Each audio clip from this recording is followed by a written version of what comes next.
What up, everybody? Good morning and happy Friday, TGIF, on this first day of November. Appreciate you making us part of your starts on this Friday morning, whether you're listening on the radio dials at 105.1 FM, 790 AM, online at sportstalk1051.com. Got the app, Sports Talk app. Download that, take it on the go, your smart devices, smart speakers, and the video streams up and rolling on Facebook and YouTube here this morning. What up, everybody? Hopefully, they're all off to a fantastic start. What do we got on a good old game plan? Well, it is a football Friday, so kind of know the gist of everything as we head into week 9. Well, week 9 officially got started off last night with the Jets taking down the Texans, but the game that we're all kind of interested in is Packers taking on Detroit. Unless you're a Vikings fan too, you got the Colts coming up here as well. But as a typical on a typical fashion for a football Friday, we'll do some keys to victory, key matchups, uh, uh, predictions, your players, your the players that have to rise to the challenge, players that have to step up and help lead the Packers to victory and such. So start hitting me up with those texts 715-830-1912 on that Shoe Doctors bullpen line. You can start to do that anytime right now. So your keys to matchup or your key matchups, your keys to victory, predictions, all that good stuff over there. So we'll get to that coming up here in just a little bit, previewing Packers, Lions. We'll throw some Badger chat in here too. We've got some decent couple good games at least for the weekend for college. We got obviously Badgers taking on the Hawkeyes tomorrow night. We got Penn State, Ohio State as well in a big time Big Ten matchup over there. So we'll throw a little college football talk into this equation. Bucks last night losing again. I mean, it was what the heck? That Bucks stink right now, man. I mean, it's kind of frustrating at this point because again, those reports, rumors, talking heads out there. It's gonna continue to talk about Giannis and moving on. I was listening to another one yesterday where Miami and the Nets were possible destinations for Giannis, but Giannis did his thing last night. 37 points, 11 rebounds. Uh, Dame was not good last night. 1 of 12 overall from the field, 0 from 3, just finishing with 4 points and 6 assists in 33 minutes. Portis had 11 points off the bench, and that's cool. There's not a lot to like about this game. Bucks overall shot 21.4% from 3, 42.1% from the charity stripe. They went to the line 19 times, making just 8 compared to Memphis, who went to the line 31 times and made 90% of their free throws. And Memphis was just 28, a little over 28% from 3 too, but overall they shot 52% from the field, which was nearly 10% higher than what the Bucks shot overall.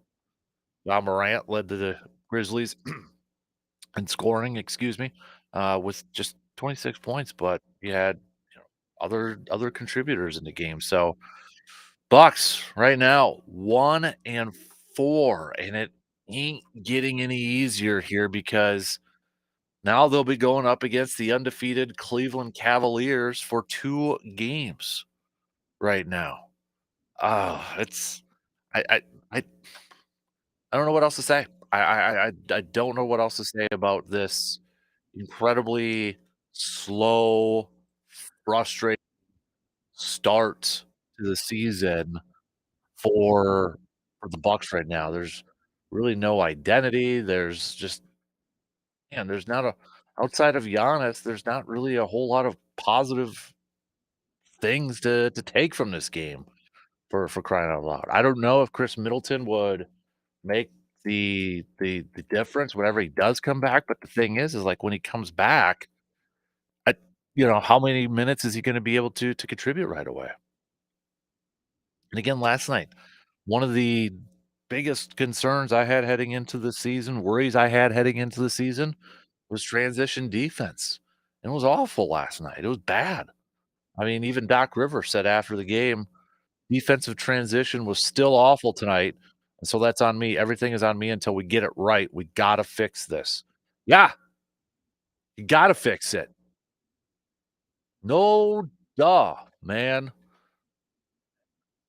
Hopefully this thing gets going here, but I don't know. Not a whole lot to like right now with this Bucks team. So, but we'll throw a little hoop chat in there because there's gonna be some tough games coming up for the Bucks this weekend, starting tomorrow against Cleveland and such. So, we got that. We're gonna talk with Dr. Crow, Chippewa Valley Orthopedics and Sports Medicine, just past 7 o'clock. Um, we're gonna kind of talk about some of the Packer injuries out there. Obviously, Jordan Love returned to practice yesterday for the Packers, officially listed as limited. But 3 starters did not practice yesterday for the Packers. Something to kinda keep an eye on here for one of them. But 2, Jair and Evan Williams, in my opinion, those would be a couple of big losses, for the Packers, but center Josh Myers also not practicing, and I was reading some of the media stuff there. He's got a wrist injury, and he was just, putting his sock on and tying his shoe with one hand, yesterday, but he's still hopeful to play in the game on Sunday there. But we'll see again who returns, if anybody returns to practice, who practices today. But definitely a sign that points it into the positive direction with Jordan Love playing playing on Sunday at Lambeau Field. So, but we'll get the doctor's thoughts on all that coming up just past 7 o'clock. After that, we'll talk with our good buddy, Mr. Brandon Berg, do some local sports roundup with him as well. Level 2 of high school football playoffs kicking off tonight. We'll take a look at some of the matchups for some of our teams and such across the area. So we got some local and other stuff going. I know it's a big weekend too.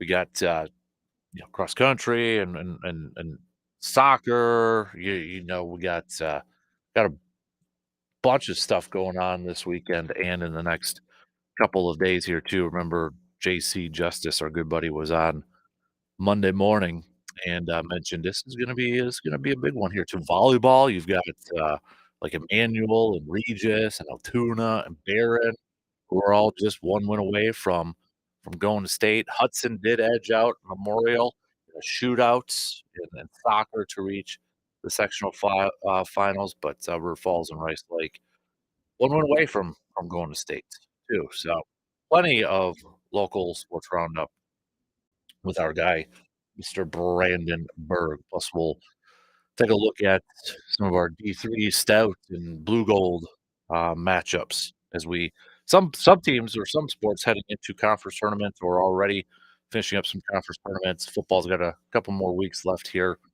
as well. So we got that on the docket. We'll do a little cream of the crop, and we'll throw in some other fun stuff here because it is a TGIF, and we'll do whatever the heck we want on a Friday morning, right? So let's get at it though. This big time game. I asked for a vibe check. Was it yesterday or 2 days ago? I'm already losing track here of the week here, but what's your vibe like heading into this game, Packers fans, with the Lions coming to town? I was looking at the weather. It doesn't look like it's going to be too bad in Green Bay as of right now. They're saying where is it at here for Green Bay? Let me bring it up for Green Bay. So this weekend, maybe a little bit of rain, it looks like actually coming up here on Sunday. I must have been looking at a different one, but Sunday, potentially some rain. They're saying right now, uh, high chance around 98% of rain. Got some wind going on over there too. So high of 52. Ooh, maybe a little bit of a wet game there. ball security, maybe running the football quite a bit. Gotta imagine, if it's gonna be a slick field, advantage goes to the offense because receivers and that running, that they know which direction they wanna go. Defense has gotta react to it over there, so be interesting to see how that's, plays out here, but definitely a big time matchup before the Packers head into their bye and really kind of finish up the first half of the regular season already. But, we'll break it all down. Jared Goff, I think Jared Goff, I mean, MVP candidate right now. You gotta the way he's playing, you gotta throw his name into the conversation as an MVP candidate. But, yeah, where's your vibe at? Where's the vibe at on this Friday morning? Be realistic too, okay? Be realistic. I know we all wanna put our fan oh, you can't all the time, but and then I wanna hear your keys to victory and your key matchups too. So, pitter patter, let's get at her here this morning. I wanna jump right into it because there's a lot to break down and there's a lot of, I think, keys to victory and key matchups in this thing between the Packers and Lions. So, let's get at it. We'll take our really quick first break and then get the leadoff going here this morning. Packers, Lions, predictions. Give me a couple of players, one from the offense, one from the defense, that have to have a game to help lead their team to victory. We'll hit it all up. Coming up next.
Now that the calendar has officially flipped over to November, maybe now with the temperatures here too, maybe it's starting to really feel like the deer gun season is just around the corner.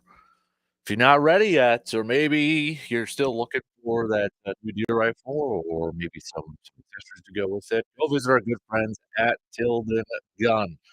Check out their website, tildengun.com, or stop by the shop and chat with Sean and Hunter over there at 12427 90th Avenue in Chippewa Falls. Also have a selection of some used firearms as well. So if you want to check that out, maybe save a little money over there. But easily the best deals and the best selection in the Chippewa Valley. So get ready for this upcoming deer hunting, deer gun season just in a few weeks here with the help from Tilden Gun. Actually, I'm gonna be heading out to the woods later on today too, after headed out after the program here this morning. Hopefully, deer moving a little bit with the cold front in there and hopefully take advantage of it, here, so but before that, we gotta talk some Packers versus Vikings, Packers versus Lions. So let's get the lead off going here this morning. Sunday, Sunday, Sunday afternoon. Hasn't been a whole lot of these games. This is just the third Packers game that has not been played at noon so far. I'm okay with that. I like my noon Sunday games, but 3:55 kickoff for Sunday. Let's do our key matchups and our keys to victory for this game. Let's start with the offense for the Lions here. Okay, we know they're pretty darn good units when it comes to a lot of, different things, but before we get to some of the team numbers here, let's take a look at some of the individual accolades or what some of these individual offensive players are kinda doing here for the Lions right now. Jared Goff to me is an MVP candidate. When you look at what he's been able to do so far this year, is it eye popping? I mean, is he setting records or anything like that? You know, in terms of like most yardages and most touchdowns and that? No, not necessarily, but he's 74.1% completion percentage. He's got just under 1,700 yards passing. He's thrown for 13 touchdowns, 4 interceptions. He's got a quarterback rating right now of a 115.3. Jahmyr Gibbs, 591, 591 yards on the ground, 6 touchdowns for him. But David Montgomery, it's kind of a two-headed backfield there. He's got 415 yards on the ground with 7 touchdowns. Jahmyr Gibbs averages 6.4 yards per carry for crying out loud, and Montgomery 4.5. We're very familiar with Amon St. Brown, who's got 408 receiving yards on the season with 5 touchdowns.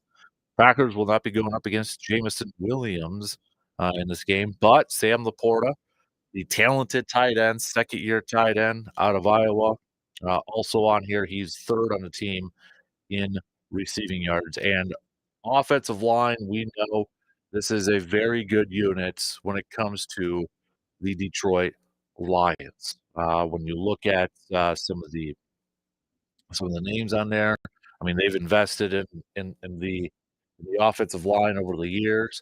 Guys are getting paid over there now too, but it is a very talented unit, something that they have worked on over the last few years, and it's looking pretty darn good so far for the Lions right now. So, Jared Goff, though, has been sacked 17 times, this year, so that put it in comparison here a little bit. If we combine Jordan Love and Malik Willis, they've been sacked a total of 12 times this year. So, Goff, you can get a little bit after him there too. We'll get to that here in just a little bit here. But offensively, if we look at the numbers, if we kinda break it down, th the Lions and Green Bay are pretty darn similar or really close to each other in terms of averages so far with offense. So When we look at yards per game, okay, Green Bay averages the 5th most yards per game in all the NFL, and all across the NFL with 388. Detroit's 6th, so they're right behind them, 385. Okay, passing yards per game. Break it down a little bit more. Green Bay in the top 10, 2, 4, 6. They're 8th, 231 point yards per game through the air. Detroit, 10th in the league, 228.4 yards per game. Rushing, again, very similar. Green Bay has averages the 5th most rushing yards per game with 156.9. Detroit, right behind them, 156. 156.7. So you're literally talking point 0.2 of a difference. Here's one, I mean, it's a fairly sizable difference. The number 1 scoring team in the NFL, that would be the Detroit Lions. 33.4 points per game. 33.4 points per game. Number 1. Comparison's sake, Green Bay, they're in the top 10 in points per game, 2, 4. They're 6th highest at 27 points per game. When you look at the Lions and the results that they played, so they began the season, if you remember, overtime win against the Rams, 26-20. Their lone loss this season came in week 2 against the Tampa Bay Buccaneers. I wanna get to that game here in a little bit too, but that was a 20-16 loss. They defeated Arizona 20-13, and that was back on September 22nd. And since then, it's like their offense has been in a little bit more of a groove in terms of putting up some big points and putting up some big numbers here because kinda started off week 4 against Seattle, 42-29 victory. Dallas demolished them 47-9. Squeaked out a victory against Minnesota a couple weeks ago, 31-29, and then Tennessee 52-14. And I know it wasn't just all straight up offense and that and such, but they've been putting up they've been playing some really good offense in the last few weeks here, really. And I know, when you box score, don't that's why we say don't box score scout that Titans game this last week because you're seeing, wow, 52 points, in that thing. Break it down here, a little bit, kind of take a look at it, a lot of special team stuff. I know Raymond had a 90-yard punt return, over there too, but, Jared Goff just 12 of 15 for 85 yards, 3 touchdown passes in that game. Gibbs did carry the ball 11 times and 127 yards in that game. Mason Rudolph also throwing a couple picks to help out the Lions over there too, so but defensively, let's take a look at where these teams kind of match up with each other. So in terms of yards allowed per game defensively, okay? Green Bay is about middle of the pack, no pun intended, in the NFL in terms of yards allowed per game, 327.4. Detroit does give up, on average, more yards per game, 349.4. We break it down in terms of passing and rushing. Passing yards, Green Bay, again, little, middle of the pack, I would say maybe just outside the top half of the league there. But, in terms of passing yards per game, the Packers give up an average of 215.8 through the air. Detroit is one of the bottom 2 for 6 teams in the league, 247.6. I'm gonna get back to that in a second, though. But through the air, Detroit giving up 247.6. When we look at rushing yards, allowed per game, Detroit is a top 5 team. In fact, they're the 5th best team in the league, 101.9 yards per game on the ground. Green Bay is a top 10 team. In fact, the 10th, 111.6 points per game allowed. Detroit's top 10.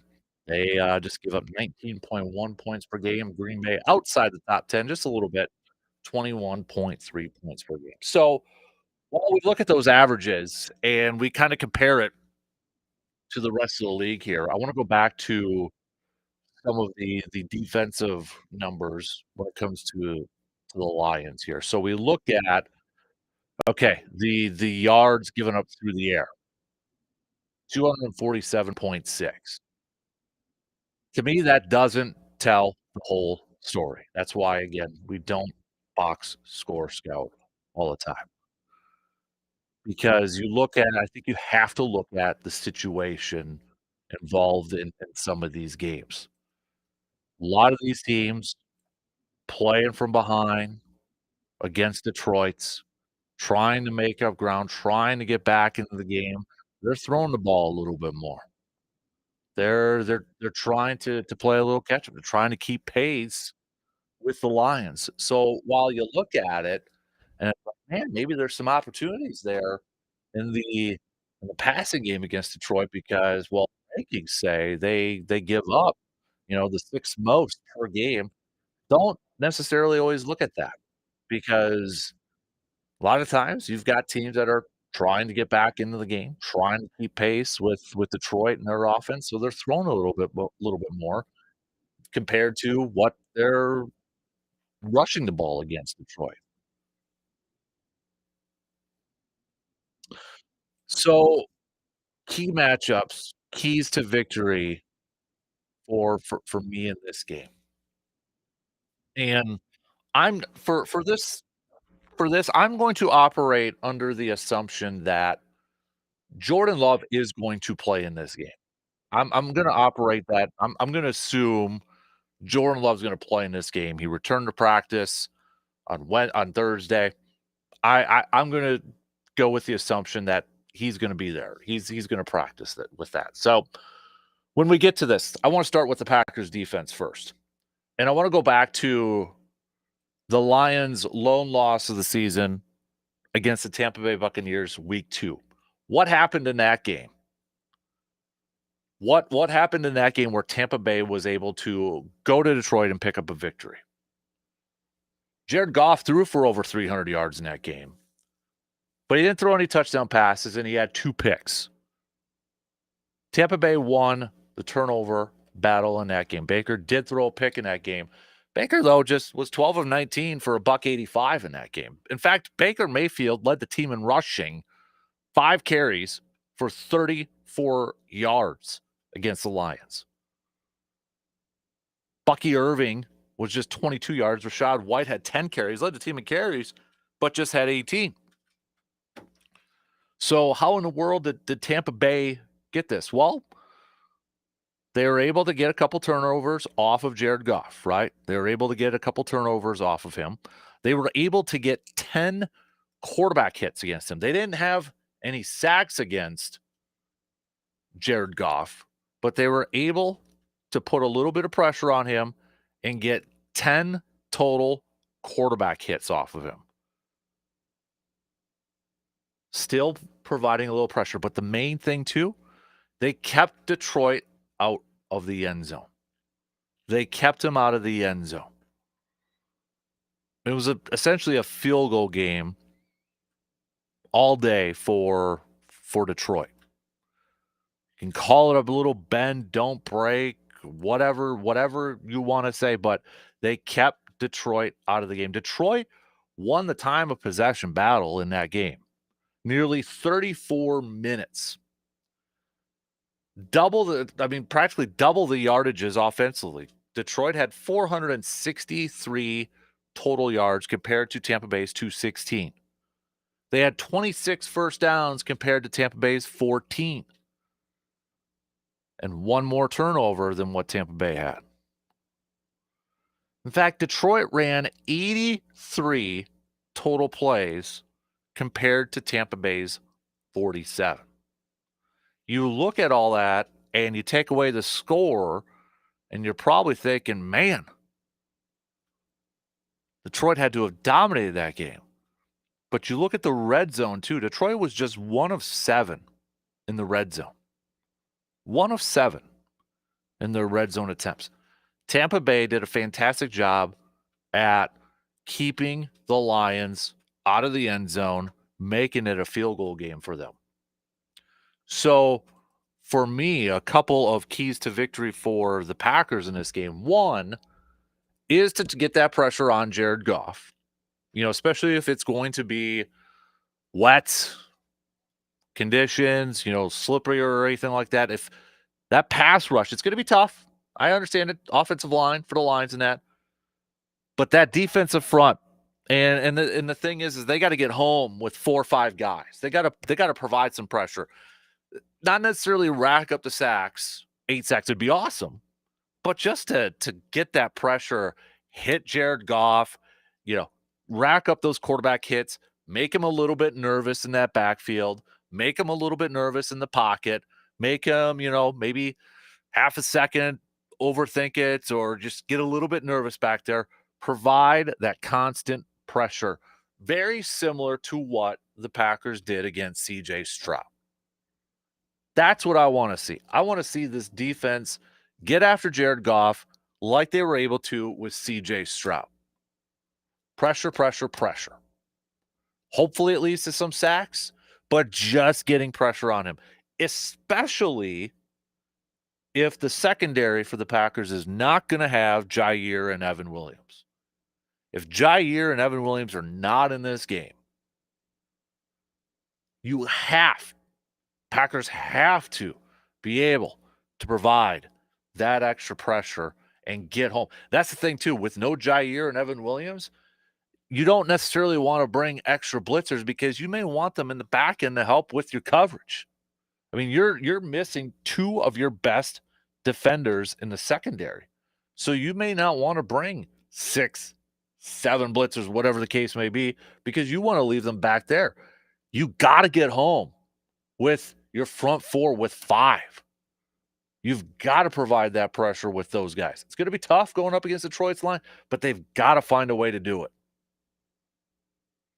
They got to find a way to do it to help out that secondary. And Jeff Hafley, I'm curious to see the game plan. Does he try to confuse Jared Goff? Jared Goff, he's good play action. He'll do a little play action there. How does he confuse Jared Goff? How does he, maybe take an extra second to try to figure out things and try to diagnose things? Does he have a pre-look and then as soon as the ball snapped, it changes? There was a really good podcast a couple of years ago from The Athletic, and it talked about these coaching, the family of like McVay and Shanahan and LaFleur and that, and they talked about when Jared Goff was with the Rams and why it necessarily didn't work with McVay and Goff, even though they went to a Super Bowl. But one of the things was within that particular offense, when Jared Goff, like a defense would show something, then when Jared Goff would turn his back, after the snap and maybe hand it off a little bit there, defenses then would switch it, and it would kind of confuse Jared Goff at that point. And I know that's a few years ago, and Jared Goff now is pretty darn good at play action, but can they confuse him here a little bit? Can they give him a pre-snap look and then change it? Confuse it, trick him, that sort of thing. Not having Jameis Williams in this game, especially if the conditions are a little bit slippery, that's a benefit for Green Bay's defense. There's no question about it. But you still got a guy like Amon-Ra St. Brown who can take over a game. You still have Sam Laporta, who is a pretty darn good tight end. And if Javon Bullard is going to be a guy that's going to be moved to safety because Evan Williams is not in this game, who's going to be that guy that's going to be tasked to try to slow down Sam Laporta? Is it going to be a linebacker? Is it going to be Quay Walker? We saw Edgerrin Cooper, running down the seam and such, but I don't know. I might want Edgerrin Cooper to maybe try to get after the quarterback and use his speed over there too. What's going to be the rotation out of the linebackers in this game? Because the linebackers, especially when you got Jahmyr Gibbs and David Montgomery, you better bring your lunch pail. You better bring your lunch bucket because these linebackers, Walker, McDuffie, Cooper, Wilson, they have got, especially if the conditions are rough, they have got to stop this run from Gibbs and Montgomery. They have got to slow them down. Jared Goff is having a fantastic year. He's having a really good year, but it still starts with stopping Gibbs and Montgomery. And I think they got to take a little bit of that playbook from Tampa Bay, too. Not only with the pressures of getting after Jared Goff, keeping them out of the end zone. Make it a field goal game. If the Lions are driving, make it a field goal game. Don't let them get in that end zone. Don't get in a shootout with the Lions. And try to win that turnover battle, too. Put that pressure on Goff to see if he'll make some mistakes and throw some interceptions. Get after him and try to take away as many possessions as possible if you're the Packers defense. Offensively for the Pack, again, I'm going to operate under the assumption that Jordan Love is playing in this game. Aiden Hutchinson is an incredibly huge loss for Detroit. And you know, when you look at this defense, though, too, they're a defense right now that they could take the ball over, too. Brian Branch, second-year man, third-year man, second-year man. That dude's having a solid season here, too. He's a guy that plays like a veteran in that back end. Him and Kirby Joseph back there. Kind of some ball-hawking safeties back there. Jordan Love has to pay attention to where Kirby Joseph and Brian Branch are lined up. They will confuse you. I will go back to, I think it was the Dallas game. Brian Branch, first of all, he's a playmaker back there. Back end, up front, physical there too. But that dude did a fantastic job of baiting Dak Prescott in a red zone pass play. Jordan Love, Malik Willis, whoever is quarterback, you have to pay attention to where these two safeties are going to be, where they're going to be lined up. These two safeties combined have 9 interceptions. 9 interceptions among them. Of the 10 that this Lions team has, 9 are from their two safeties. Pay attention to where those two guys are at. They will try to confuse you. They will try to, bait you into things and making some stupid decisions, especially if it is Jordan Love. We know what's been an issue with him so far this year. It's been throwing some interceptions. It's been thrown into some tight coverages. Can't do that against Joseph and Brian Branch because they'll burn you. They will get after you. Pay attention to where they are at all times. Take care of the football if you're Jordan Love, Packers offense. Do not give extra possessions to Detroit. Time of possession. Keep them on the sideline. Keep Jared Goff. Keep Jahmyr Gibbs. Keep Montgomery. Keep St. Brown on the sidelines. 6, 7, 8-minute drives. But the key here, if you get to that red zone, come away with touchdowns. We want to force the Lions into a field goal game, but when it comes to the Packers offense, got to flip it around. Got to get some touchdowns in this thing. Can't get stuck in a field goal game with them. Have those long, sustaining drives, but come away with touchdowns. And if that weather is going to be a little slippery, still pound it and ground it with Josh Jacobs. Get the play action going. Have success running the football, picking up 4, 5 yards per carry. Winning on first down, to me, is going to be huge, too, for Green Bay. Winning on first down, winning on those early downs, getting into third and short, third and manageable situations. Talking like 3rd and 2, 3rd and 3. Don't get into your 3rd and longs. Win early on those downs. And for all that is love and Mary, no stupid penalties on the offensive line. No stupid penalties on the offense. No false starts.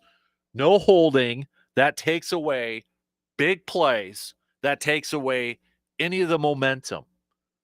This offense at times this year has held themselves back because of stupid mistakes or stupid penalties. Don't do that. I know it's easier said than done, but don't do that. Don't put your offense, don't put your team in a bigger hole in a matchup like this. You may have to play as close to perfect football as you possibly can against this Lions team that's coming in with boatloads of confidence. One of the best teams in the National Football League, probably right now the best team in the NFC. Don't make stupid mistakes against them, and don't give them extra possessions on the offensive side. And really quick, going back to the defensive side here for the Packers, going back to that pressure of Jared Goff. I don't know how bad his ankle injury is. I know he rolled it in practice. He was a full participant on Thursday, though. But if it is bothering him a little bit, and maybe you got some wet fields or wet conditions over there, again, depending on what it's like, test it. You know, the Lions are going to test it if Jordan Love's out there with his groin injury. But I think overall, you're gonna have to try to play some darn near perfect football. That defensive line for the Packers is gonna have to play some darn near perfect football. Those linebackers, darn near perfect football. Some of the best games that they've played in their lives, some of the best games that they have played this season. No question about it. No penalties. Limit those, or I know it's asking a lot to have no penalties. Limit the penalties, especially in big situations. Third down, if you're on defense and you force them out, don't have a stupid penalty that keeps the drive going. Play fundamentally sound football. Win up front, win in the trenches, win on the defensive line if you're the Packers, win on the offensive line if you're the Packers. Open up those running lanes for Josh Jacobs. Provide protection for your quarterback. Part of me wonders, I don't think this will happen, but part of me wonders, because I think it would tip it away here a little bit. But let's say the field is a little wet. Say conditions are a little bit out there. Does that actually benefit having somebody like Malik Willis out there because of his running skills? Now, I don't know if you can necessarily put him in and split reps with with Jordan Love, because if Malik comes in, it kind of maybe tips the hand of what you're going to do. Now that's going to be up to Matt LaFleur to kind of keep things guessing. What's the game plan going to be? How are you going to be able to move that ball? This is a big time game for Jeff Hafley too, especially for not having Jair Alexander and Evan Williams. Let's see his secondary background come into play in this one. He's a secondary coach by trade. Let's see how he can game plan it and call this game going up against the Lions offense with two of his three best defenders not in that game, not counting Xavier McKinney, but no Jair and no Evan Williams. This is a big test for Jeff Hafley in his first year as defensive coordinator for the Pack. And let's see that secondary background maybe kind of come to play here a little bit. Players that I think have to have themselves a game. Have to go out there and have themselves a game. Defensively, I want Kenny Clark. I want Kenny Clark to be that guy that is just wrecking that offensive line against the Lions. Stopping the run, stopping Gibbs and Montgomery up front, providing some instant pressure on Jared Goff, getting into his face. I want to see Kenny Clark have one of these games. Another guy I'd probably throw in there is reigning NFC Defensive Player of the Week, Edgerrin Cooper. Why not? Get him more snaps, see what he can do. He's been a guy, linebacker, that we have seen have success rushing the quarterback, getting out in pass defense. I think he's one of the more pure, I think he's probably the most pure linebacker that they've got. Maybe the best tackling linebacker too. I'd say Edgerrin Cooper is my next man up for defense we kind of have to count on him, or this is a guy that's really got to have himself a game. And, you can make the case too. If it is, I'm going to throw I'm kind of cheating here because I said to only have one. I'm going to throw Javon Bullard into this one too.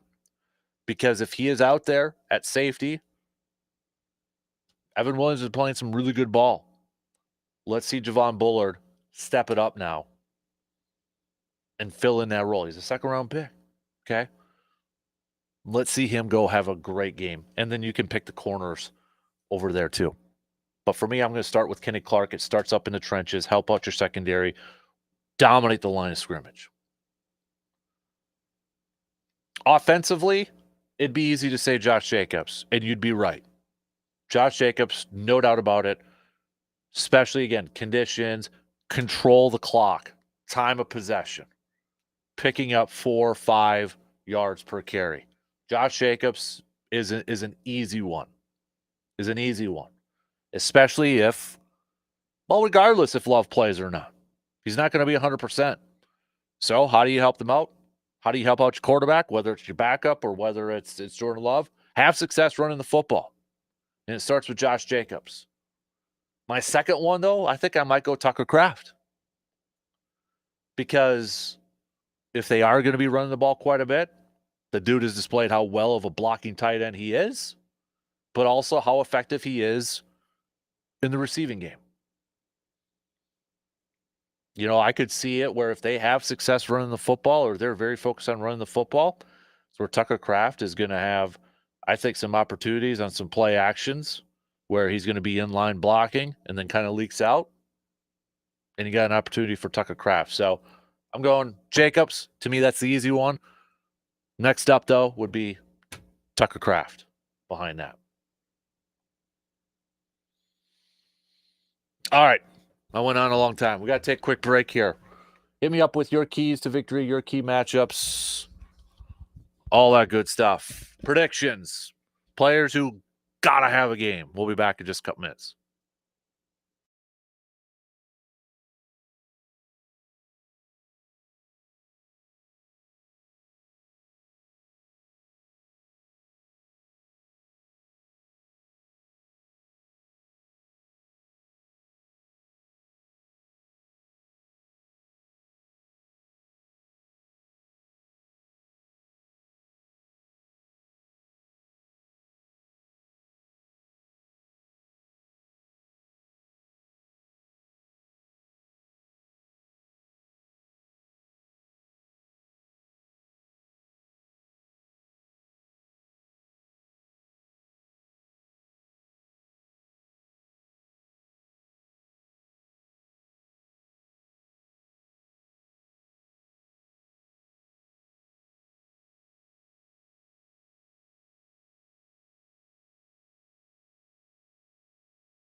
Couple texts to get to really quick here. First time texter. My name is Jeff. I think the Packers squeaked this one out against the Lions. Play Malik Willis and let Love rest and be back for the Bears.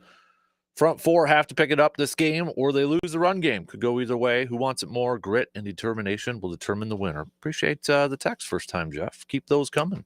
Tim from the Cooley region says Key's got to run the ball and whether first game outdoors for the Lions, question mark. Good observation there, too, because, yeah, Lions, their first two games were at home. Then they're at Arizona. Then they were home against Seattle, at Dallas, at Minnesota, home against the Titans. So good observation from Tim there. Are you nervous? Better observations than Morg's. Do you think that the Lions are gonna tromp like a lot of people are saying? I don't say tromp. Are they the best team in the NFL right now? I heard somebody making that argument. If they're not 1A, they're 1B.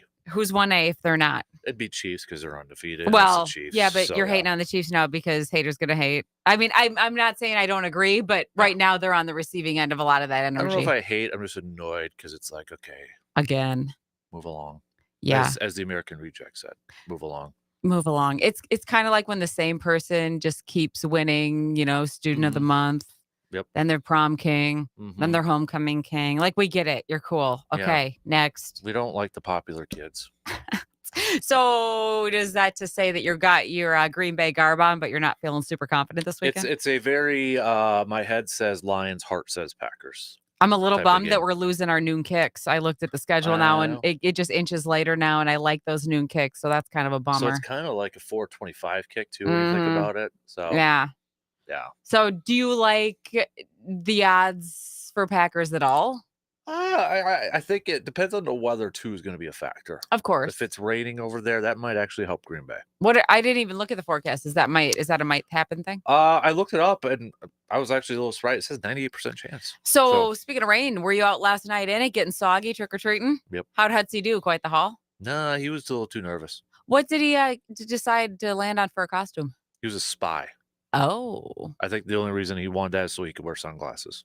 Hey, Siggy did too, but because she invented her own costume that may or may not get her canceled for being insensitive. I had nothing to do with this as a parent, but she wanted to go as a referee, but she put earplugs and sunglasses on. Said she was blind and deaf ref. We school parade and the two second grade teachers were dressed up as refs. Okay, so she wasn't totally out of sorts. It was popular this year. Okay, it was a popular one. Yeah. And on that note, did you have any winners come by? Did you hand out candy? Did you have any good costumes in the mix last night? Well, Veronica did because I went out with Hudson. Did she record any winners? No, I didn't really get to ask her, to be honest with you. It was weird because we went out and she said we were the last ones. Really? That came to our house. Like they were hot and ready the first hour and then nothing afterwards. That's because parents were getting it done early. It was kind of miserable out there. Yep. I have to say, though, there was a lot of innovation going on because we had some kids out in a big group and stuff. And all of a sudden, I started seeing a lot of blaze orange. Like you could tell parents were like, go to the closet, get your hunting coat. You're going as a hunter. Yep. It's freezing. Yep. It was chilly out there. So I'm going hunting this afternoon. So are you? Yep. Hey, best of luck in the woods. We're going lion hunting this weekend. Yep. Let's hope.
about a half a dozen in our area. And no brat is complete until it's covered with sauerkraut. Recently, Fermented Food Holdings, one of the world's largest sauerkraut producers, announced it's increasing its presence in Wisconsin. Company is expanding its production facility in northeast Wisconsin, moving its corporate offices to Madison, creating 60 jobs and expanding production by about 20 million pounds a year. Wisconsin ranks fourth in sauerkraut production in the country. That's a look at some of our food and farm news this morning. On Sports Talk 105.1 and AM 790, I'm Bob Bosold. Well, the fall sports season is in full swing right now. Are you a little banged up or have you suffered an injury that you need to get checked out? Whether you're a high school or college athlete or a weekend warrior still playing the game you love, injuries happen. But just know the team at Chippewa Valley Orthopedics and Sports Medicine are there to help you get back into the game. You're treated with top-of-the-line care, and they are with you and explaining every step of the process with you so that you know and understand what type of care you're receiving. Hey, start feeling better. Visit cvosm.com to get started. Discover wants everyone to feel special. That's why they double all the cash back you've earned on your credit card at the end of your first year with Cash Back Match. See terms at discover.com/credit card. Ladies and gentlemen, sports aficionados and armchair quarterbacks, welcome to the Dan Casper Show, where sports passion meets expert analysis. Dan's encyclopedic knowledge and infectious passion for all things sports is both impressive and sad. I have many leather-bound books. So get ready to laugh, cheer, and maybe even facepalm a few times. At no point in your rambling, incoherent response were you even close to anything that could be considered a rational thought. It's the Dan Casper Show.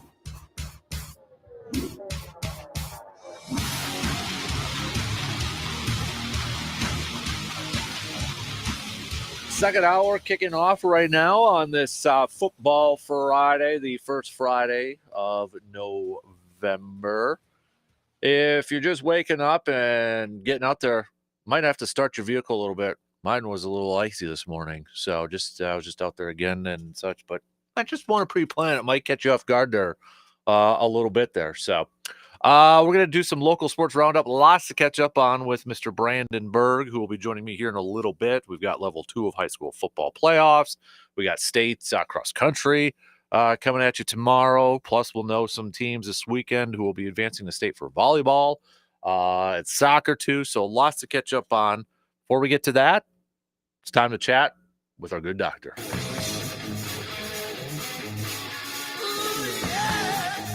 Paging Dr. Crow.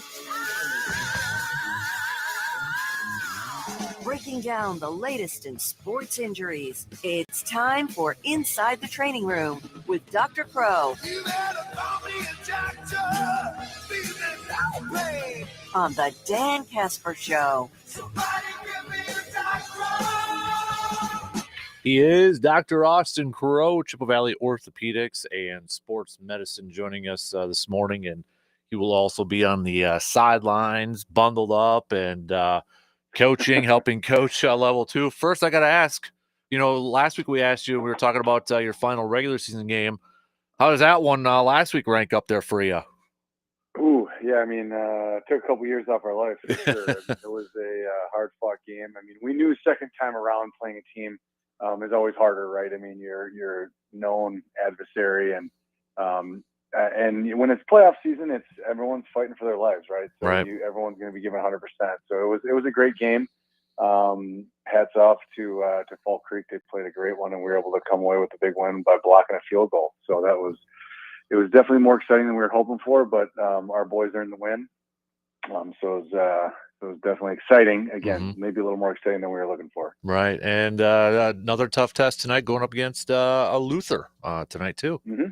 So yeah, it should be a good team. They play in a tough conference down there and put together a pretty good season. So they have some players for sure. They're not here by accident. So we know if we do what we're supposed to do, we should be in pretty good shape. But we're a little bit banged up right now. We have a couple of our key players that have some ankle injuries. That's the injury du jour over here at Regis. We're hoping they're going to be able to play, but we have at least one of them for sure won't, and then a couple that are going to be kind of questionable. So Coach Brenner and I were already chatting this morning about our plans for our injured players. So we're looking ahead. He said to say hi to you too. Oh, well, tell him I said hi too. So I appreciate that, and best of luck to your crew tonight there, sir. So I'm going to be following along. So I might be texting you afterwards. There you go. I'll be ready. Hey, speaking of injuries and such, I want to start off with the Pack, and I know I was texting you last Sunday about Jordan Love because everybody thought it was, did he re-aggravate his knee injury, but it ended up being a groin injury, and he ended up leaving the game. He did return to practice yesterday. There is a hope from him that he will play this weekend. My question is, if it's raining, which some of the forecast is calling for, and the field is slippery, how much does that factor into a player playing, like maybe Jordan Love, if there's a groin injury involved? Yeah, I mean, that definitely does come into play, no question about it. I mean, I think when it's, first off, temperature, I know it's maybe not going to be quite as cold there, but it certainly temperature does, and then conditions, field conditions absolutely do play a role. So when you have slippery conditions, it's much more likely to put stress on the legs in this case, with cutting and running. And obviously, it was a good sign to see him back running around already. I mean, those can be pretty nasty. I mean, just like any other muscular tendon injury, which we've talked about numerous times because they're a common injury, they can be mild, they can be severe. And even when they're pretty bad in the front end, sometimes people bounce back pretty quickly. Sometimes they don't. So, I mean, I've seen people come back in a week. I've seen people take 6 weeks, 8 weeks. I mean, they can be pretty bad at times. So certainly his turnaround has been a good sign. So my suspicion is that he will be able to play. But it's going to be one of those game time decisions. They're going to get him up, see how he's moving, see how he's feeling.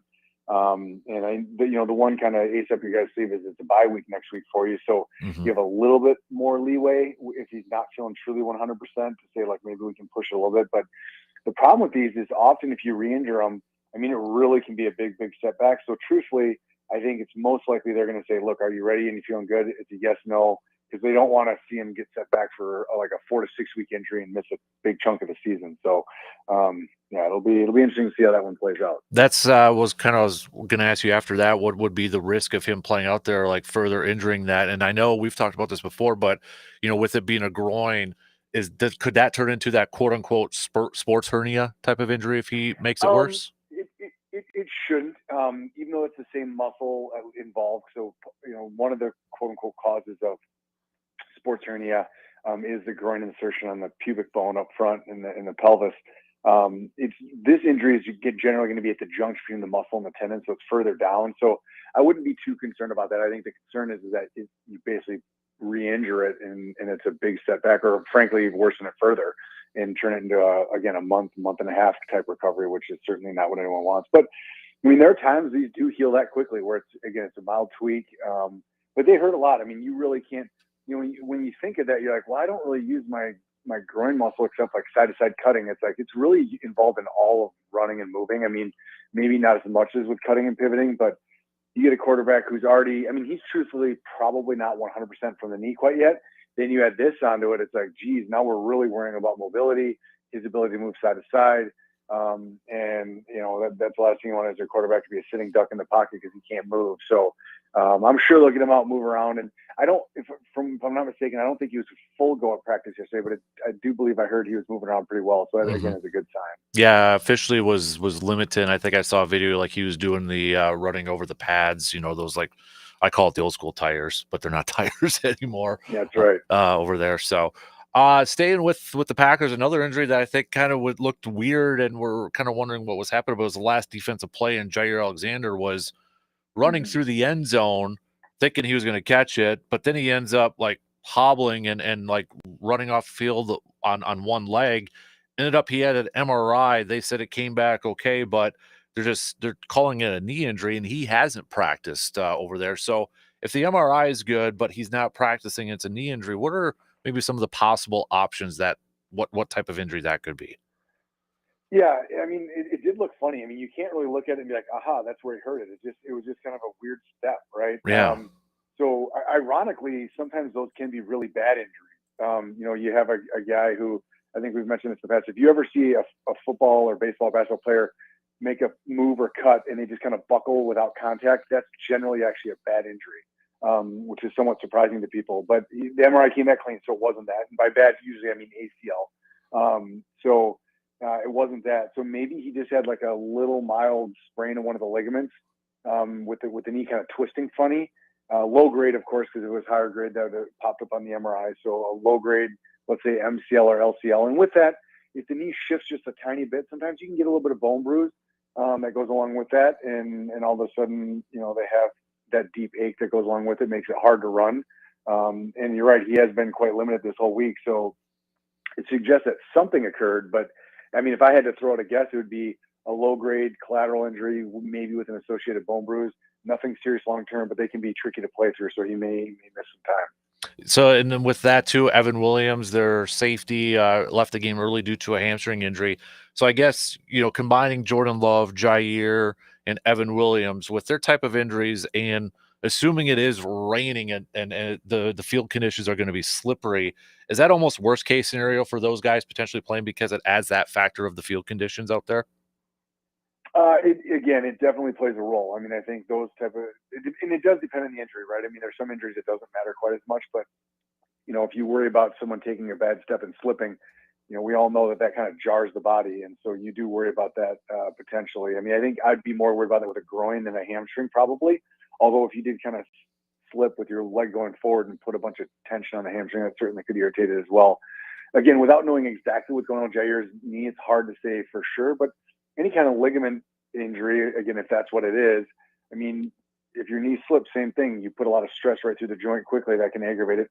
Unlikely to re-injure it, though. So I think once Jair gets back, he should be good to go. The question is, will he get back in time? But I think with both Williams and Jordan Love, I think those are guys that, again, that could play a bigger role potentially in their return today, or this week, I should say. I got to ask you about one more football player with a knee, Puka Nacua. He apparently re-injured his knee again yesterday at practice, and he's been missing a ton of time this year with his knee injury. Now, there's reports saying it's not serious, but it's the same knee injury, or same knee, I should say, that has been plagued him, where he sat out weeks 2 through 7. And I mean, you saw him against Minnesota. You probably didn't want to see him play, that week. Unfortunately, I did see him. Yes. Yeah. So I mean, he's got this knee injury that's going on, but it's not ACL or anything like that. What are maybe some possibilities that he's going through with a knee injury that keeps popping up? That is weird. I will agree. I mean, I think first thing you get worried about is cartilage injury. So some kind of previous injury. And I don't know if he's ever had surgery in that knee. I don't think he has. So I mean, he has a cartilage injury that's kind of, again, flaring up here and there.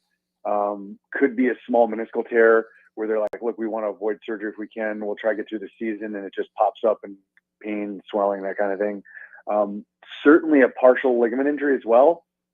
So maybe a partial ACL, PCL, something along those lines. But it is certainly weird. I mean, generally speaking, when you get over those injuries, they usually are behind the athlete, and they kind of have this recurring one. It's like, I don't know what to make of that. It is definitely atypical. So, but if I had to throw out a guess, it'd be either meniscal or cartilage, because those would be things that you kind of maybe come back from, but then it flares right back up. But that is definitely a guess. It's hard to say for sure.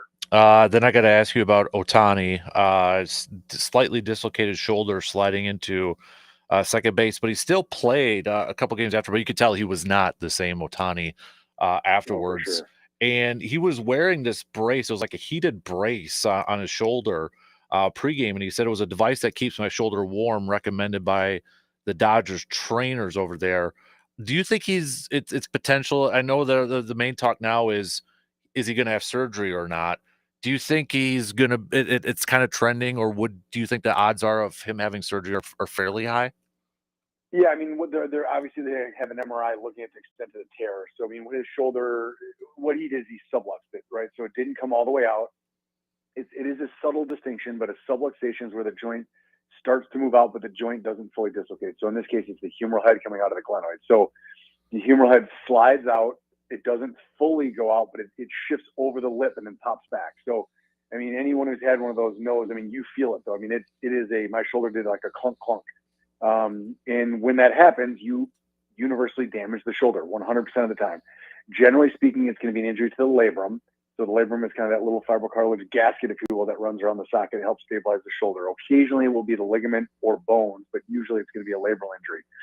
So they're going to see the extent of that. If it's a relatively small tear, I mean, they can try rehab those, strengthening exercises, see if they can get the shoulder stabilized, but those don't usually heal up real well, but they can be compensated for. So, I mean, they're going to run him through kind of a battery of tests and exercises and see, but I mean, if they see a nasty labral tear, I'm guessing they're going to recommend surgery. I mean, if you look at their studies that look at recurrence rates, I mean, unfortunately, they're fairly high, especially, in certain sports. Now, baseball actually is relatively low risk because, you take a sport like football or rugby or basketball where there's a lot of times where your arm is going up high and coming back. It's like the motion of throwing a baseball, bringing the arm way back up and out. Because it's his non-throwing shoulder, if I remember correctly. So, that's going to make a big difference for him. And so, again, if I'm guessing, I bet he does have it done because it's a relatively minimally invasive surgery and recurrence rate after surgery is very low. Whereas on the flip side, trying to avoid surgery, the recurrence rate is fairly high. And what they don't want to do is have him go back out and, week 1 of next season, subluxar dislocate and bam, lose the whole season. So there's a good chance they could get it done in the off season and get him back to 100%. So if I'm a bet man, I bet he has it fixed, but obviously it depends on the extent of injury on the MRI. I'm looking at a picture of that shoulder heat massage thing, a Venom. It's called a Venom pad or whatever you want to call it, sling on there. I mean, it looks like it's a big thing over there. Is it just essentially just to keep the muscles and the ligaments or everything just loose and warm, so he's not kind of, I guess, going in cold, if you will? Tighten, yeah. Something along those lines. I'm not saying that wouldn't help some. I think that's probably just like hey, let's do something, keep the shoulder loose and warm. I mean, in reality, you're not going to be able to warm up the labrum and get that heal. So Yeah. it's more just to make him feel better so he can try play.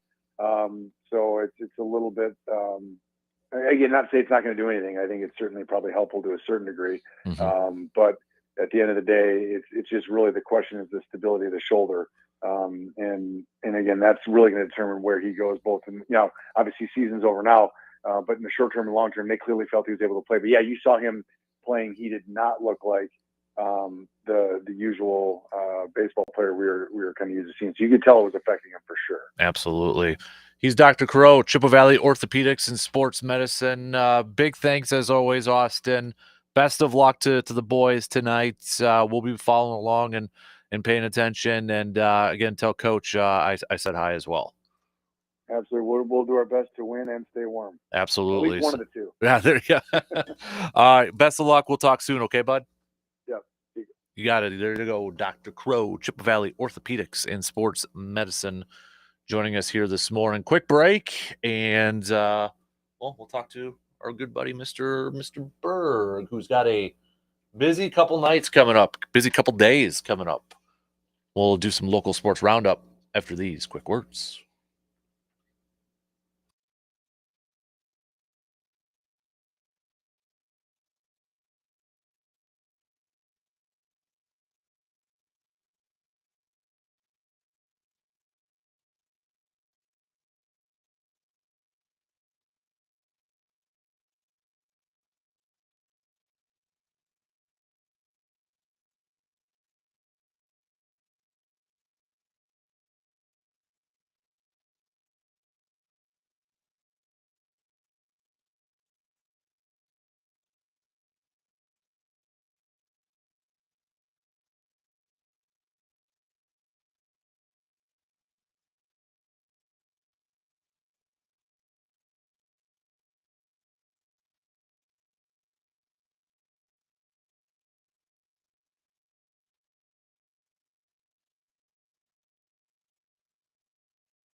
Let's jump right into it. Mr. Berg joining us here this morning. Let's do some local sports roundup. First of all, good morning, Brandon. I should say. Good morning. How are you on this I'm good. How are you? rather chilly-ish It day? is, I'm it glad is. I got the remote start because I'm like this morning. I'm like I'm just gonna do it. Same. I made use of that this morning. So Yeah, and I was like, oh, ice covered, awesome. But let's do some local sports round. It should be a little chilly one for the guys out there tonight on the field. yeah, if you're gonna be out there dressed Mhm. accordingly, I will be. Yep. Let's kind of go through some of the brackets here. First of all, Chi High fall into Middleton in a close one though. It was 19-14 loss to Chi High, but nonetheless still a very tight game. Yeah, they're all the way, and that's kind of was kind of expected. I mean, it's a 4-5 matchup. Those tend to be that way. Mm-hmm. Gamer Chippa jumped out to the early lead, but Middleton, credit to them, their defense stiffened in the second half, and they were able to get the go-ahead score in the fourth quarter and hold off Chippewa. And now they advance to face Wanakee in a matchup down by Madison, down in Richie's area. Yep. And then because you called it and I gave you props right away, but you said on Friday, watch out for DC Everest with their offense. And well, their offense came to play against Hudson. And Hudson, another early exit for the second year. Right. With the Evergreens, I mean, that's just a powerhouse offense. So when they played Chippewa Falls, like they can throw, they can run. Blake Bankston is a really good running back. Like that's a team that's going to have to score a bunch of points to win, but they showed they can do it against a really good team in Hudson. And they're making the trip down south to face Madison Memorial. That's another one where Memorial's a 3 seed. They knocked off Stevens Point, who was battling Everest for the Wisconsin Valley Conference title, but that would not surprise me to see Everest maybe come away with another win there. Division 2, we still got some of our local teams there. We got New Richmond moving on as a 1 seed. They're taking on Holman, and then Rice Lake, the 2 seed, taking on 3 seed Monona Grove. Right. You got the two. I mean, those two were the best 2 teams in the, along with Hudson, I guess, in the regular season for the Big Rivers. But New Richmond and Rice Lake, I mean, they've been kind of in the spotlight since the beginning. They're both excellent teams. I mean, I kind of, at the start of the playoffs, picked that to be kind of the level 3 rematch from what was an excellent game in the regular season. And, selfishly, I guess I kind of like to see it again because it was a really good matchup the first time. Yep. But New Richmond and Rice Lake, they got to take care of their business tonight at home. But that could be what we're looking at next week. Yeah. D3, my Medford moves on. They'll be taking on Fox Valley Lutheran tonight. Got La Crosse Logan taking on Onalaska. That won't be a long trip for either of those 2 teams over there too. So Division 4, we've got Ellsworth that pulled off the upset win over Mosinee as a 6 seed. They'll be taking on number 2 seeded Baldwin Woodville in that matchup. Right. And then Prescott taking on Freedom. They're making the long trip. That's actually a Saturday game. Nice. Yeah. Yeah. Right. There aren't very many. They're probably Saturday happy so they don't games. have to play cold tonight. Well, no, yeah, but that's a long drive. It is. And then the other thing to factor in when we get into volleyball is Prescott volleyball is still playing too. Oh, yeah. So that could be a very busy day for the people of Prescott. Yep, exactly. Division 5, St. Croix Falls moves on as the 1 seed. They'll take on Wittenberg Bermanwood. And then we've got Stanley Boyd. They also move on where they will be taking on Northwestern in a 3-2 matchup. It's actually the 3rd year in a row that Stanley Boyd and Northwestern have met in the playoffs. Really? Nice. Yep. Northwestern's won the last 2. Okay. One of them, I think, was like a 1-8 matchup. I mean, this is, I would say maybe the most even of the 3. But I mean, we'll see obviously tonight when that game gets underway. But Northwestern up in Maple, they actually had snow yesterday. Oh, that's right. So I'm kind of curious to see what that field looks like by now. I mean, it's going to warm up a little bit, so you'd think a lot of it would melt, but you never know. But yeah, that's a big matchup there. The 2-3. Stanley Boyd coming off a game, a win over Spooner, game I was at. So last week, they looked impressive. Defense was able to kind of hold its own against a solid Spooner run game, and the offense explosive as it usually is. So that's a game that I will not be at, but I'm very curious to see how that develops. All right. Moving on to Division 6. We were talking with Dr. Crow a little bit about it, but Regis survives in the first round against Fall Creek. Fall Creek giving them all they could right there. Heck of an effort for the Crickets. It was. And now Regis, they will be taking on Luther, who I was looking it up a little bit earlier this morning too. Their last 2 games, they've been putting up some points. Right. In that game. So that should be a good matchup as well. Right. And the other half of that bracket, you got Grantsburg hosting Mondovi. So still three Clover Belt teams left. Right. And then bottom half there, you got Abbotsford. Got to give a shout out to our friends on 29. Yes. East 29. They'll be making the trip to Coleman. Coleman is they're a heavyweight in Division 6. I mean, they're a team that many people are looking at, but it's been a really good year for Abbotsford. They're really battle tested. So, they're going to see a really good team tonight, but they've seen a lot of good teams so far. That's right. Division 7, Spring Valley moves on as the 1 seed. They're going to be taking on Glenwood City tonight. And then you got Pep and Alma taking on number 2 seeded Boyceville. Yeah, it's an interesting bracket with Spring Valley and Glenwood City. That's a Dun St. Croix rematch from the regular season. Spring Valley won the Dun St. Croix by a game over Boyceville. You see they got Pep and Alma, who shut out Oliva Strub in the first round. So, it's possible that a little bit like Division 2, maybe there could be another regular season rematch. Maybe Boyceville, Spring Valley, but obviously Glenwood City and Pep and Alma have an awful lot to say about that. So, right. And then to the game that you're going to be at tonight, 8-man football, McDonald Central versus Owen Withee. Right, a rematch from it should be a rematch of a game early in the regular season. Owen Withee won pretty handedly, but a McDonald team that used that loss in a way to kind of talking to some of the players this week, kind of as a chance to reset a little bit. They said it was kind of a you don't like to lose, but you can learn from losses, and it seemed like they definitely did. I mean, since then they've been a much improved team, picking up the big win over Gilman the week after, and this past week a sizable win over Wausau Newman. So obviously this will be a chance to see how if they're proved how much they are, because Owen Withee is, they're as good as advertised. They're a strong, physical, fundamentally sound team. Yeah. And on the other side too, Clayton did pick up a win in their 3-2 matchup against Sirens. So they're going up against number 1 seed in Northwood Solon Springs. Right. And remember, for 8-man or 8-player, this is actually you're around closer to state because you only have 16 teams in that bracket. So this is actually the quarterfinals. So all the teams that win tonight, they will play next week for a chance to go to state, which is in Wisconsin Rapids on the 16th. Yep. Over there too. So you mentioned it a little bit, but this is tomorrow. We're going to find out who's going to state for volleyball as well. Yeah. And we still got some teams in our immediate area that are still very alive. busy. Starting last night in Division 1, River Falls picking up the 4-set win over Eau Claire Memorial. That game is over in Menominee. River Falls and Hudson will be the Division 1 sectional final game. That's currently for Marshfield. We'll see if that maybe moves a little. I was going to say, sometimes usually like the day, like maybe like today, sometime we might see someone announce that, hey, this game's been moved. Maybe it's Menominee, maybe it's somewhere in Eau Claire. I know some of the Eau Claire schools are already hosting, but and you would think they might. I mean, you're not going to find somewhere in the middle there because obviously there's no towns in the middle there. But exactly, you should be able to find something. You have to find a willing host, which can sometimes be.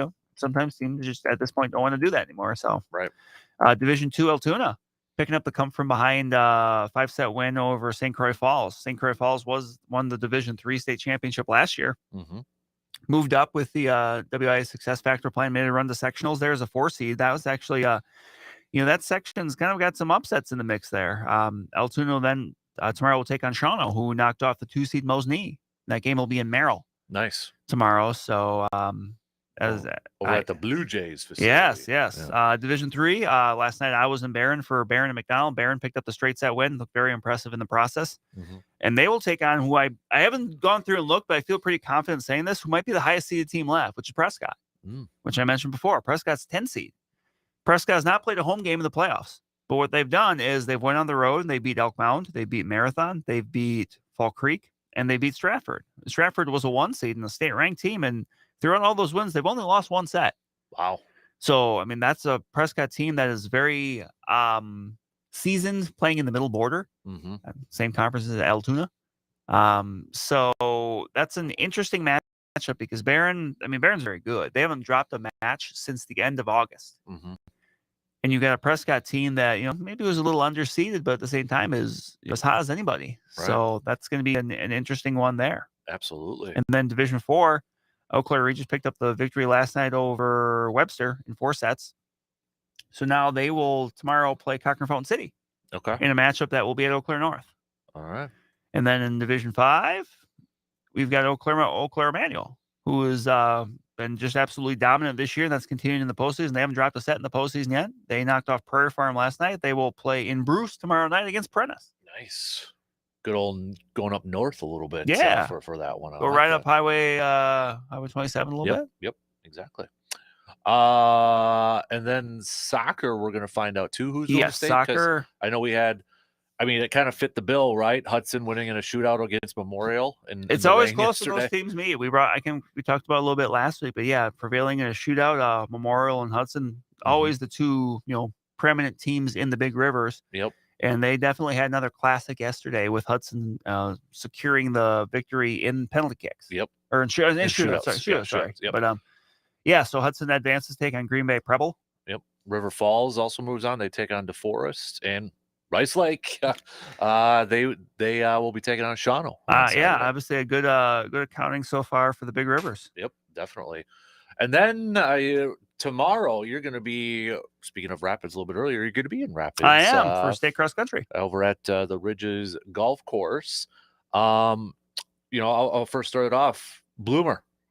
Is that obviously one thing to pay attention to see how well team-wise they do? Right. And for me, that'll be a big thing I'll be keeping an eye on. Bloomer girls this year have actually finished first in every single meet they've competed in Wisconsin. The one that they didn't was the Roy Griak, which is a gigantic cross-country meet hosted by University of Minnesota. Okay. Brings together some of the best teams from around the Midwest. Wow. But yeah, they've been on a roll. They're healthy now.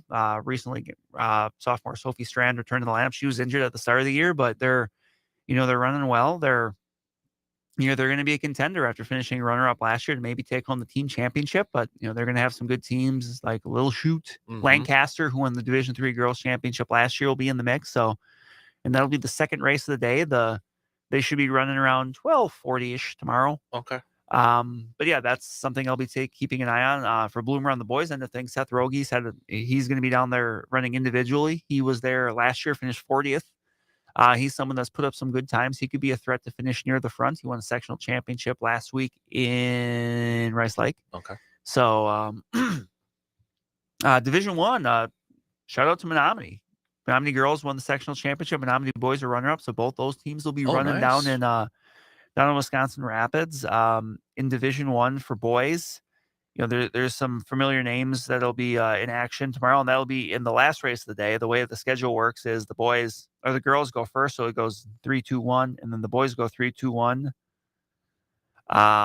Will Panganas from Eau Memorial, who won the sectional title, he'll be definitely someone to keep an eye on, along with Manny Putz from Onalaska, who's really been kind of a preeminent standout with cross country here the last few years. He won state before. He's a senior this year, looking to, I'm sure, that'll be some, sharp competition for everybody there. So,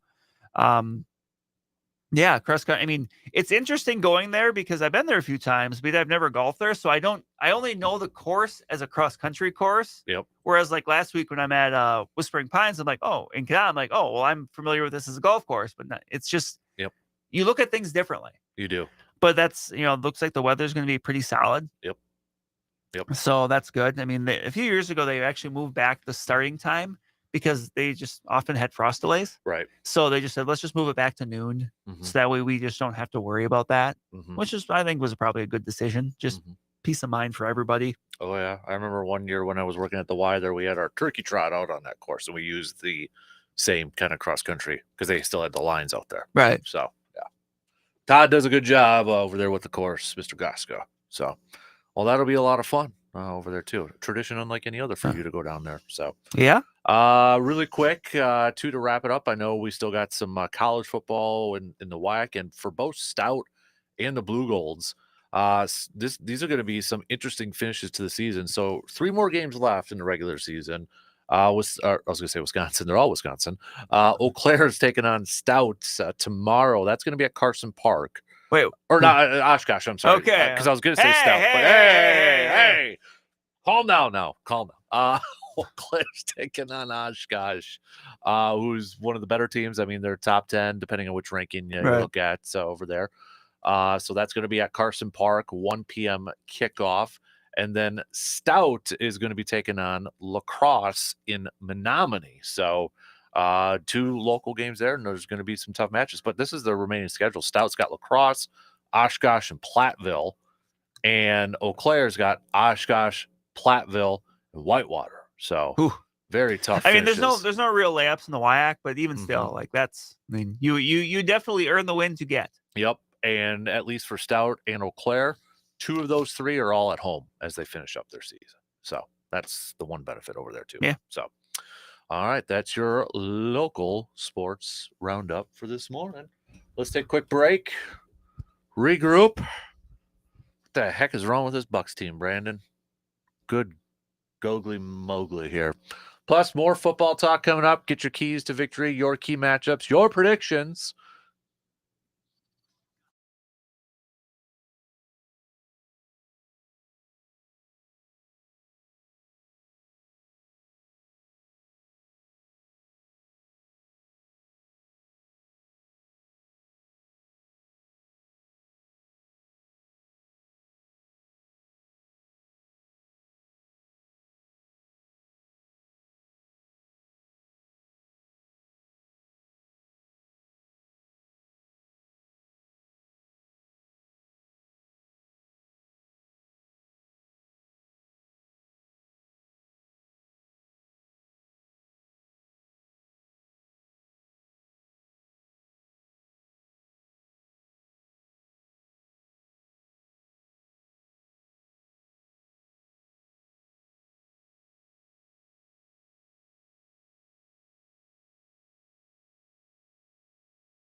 Got about 15 minutes to the top here. Coming up just past 8 o'clock, we'll do a little cream of the crop.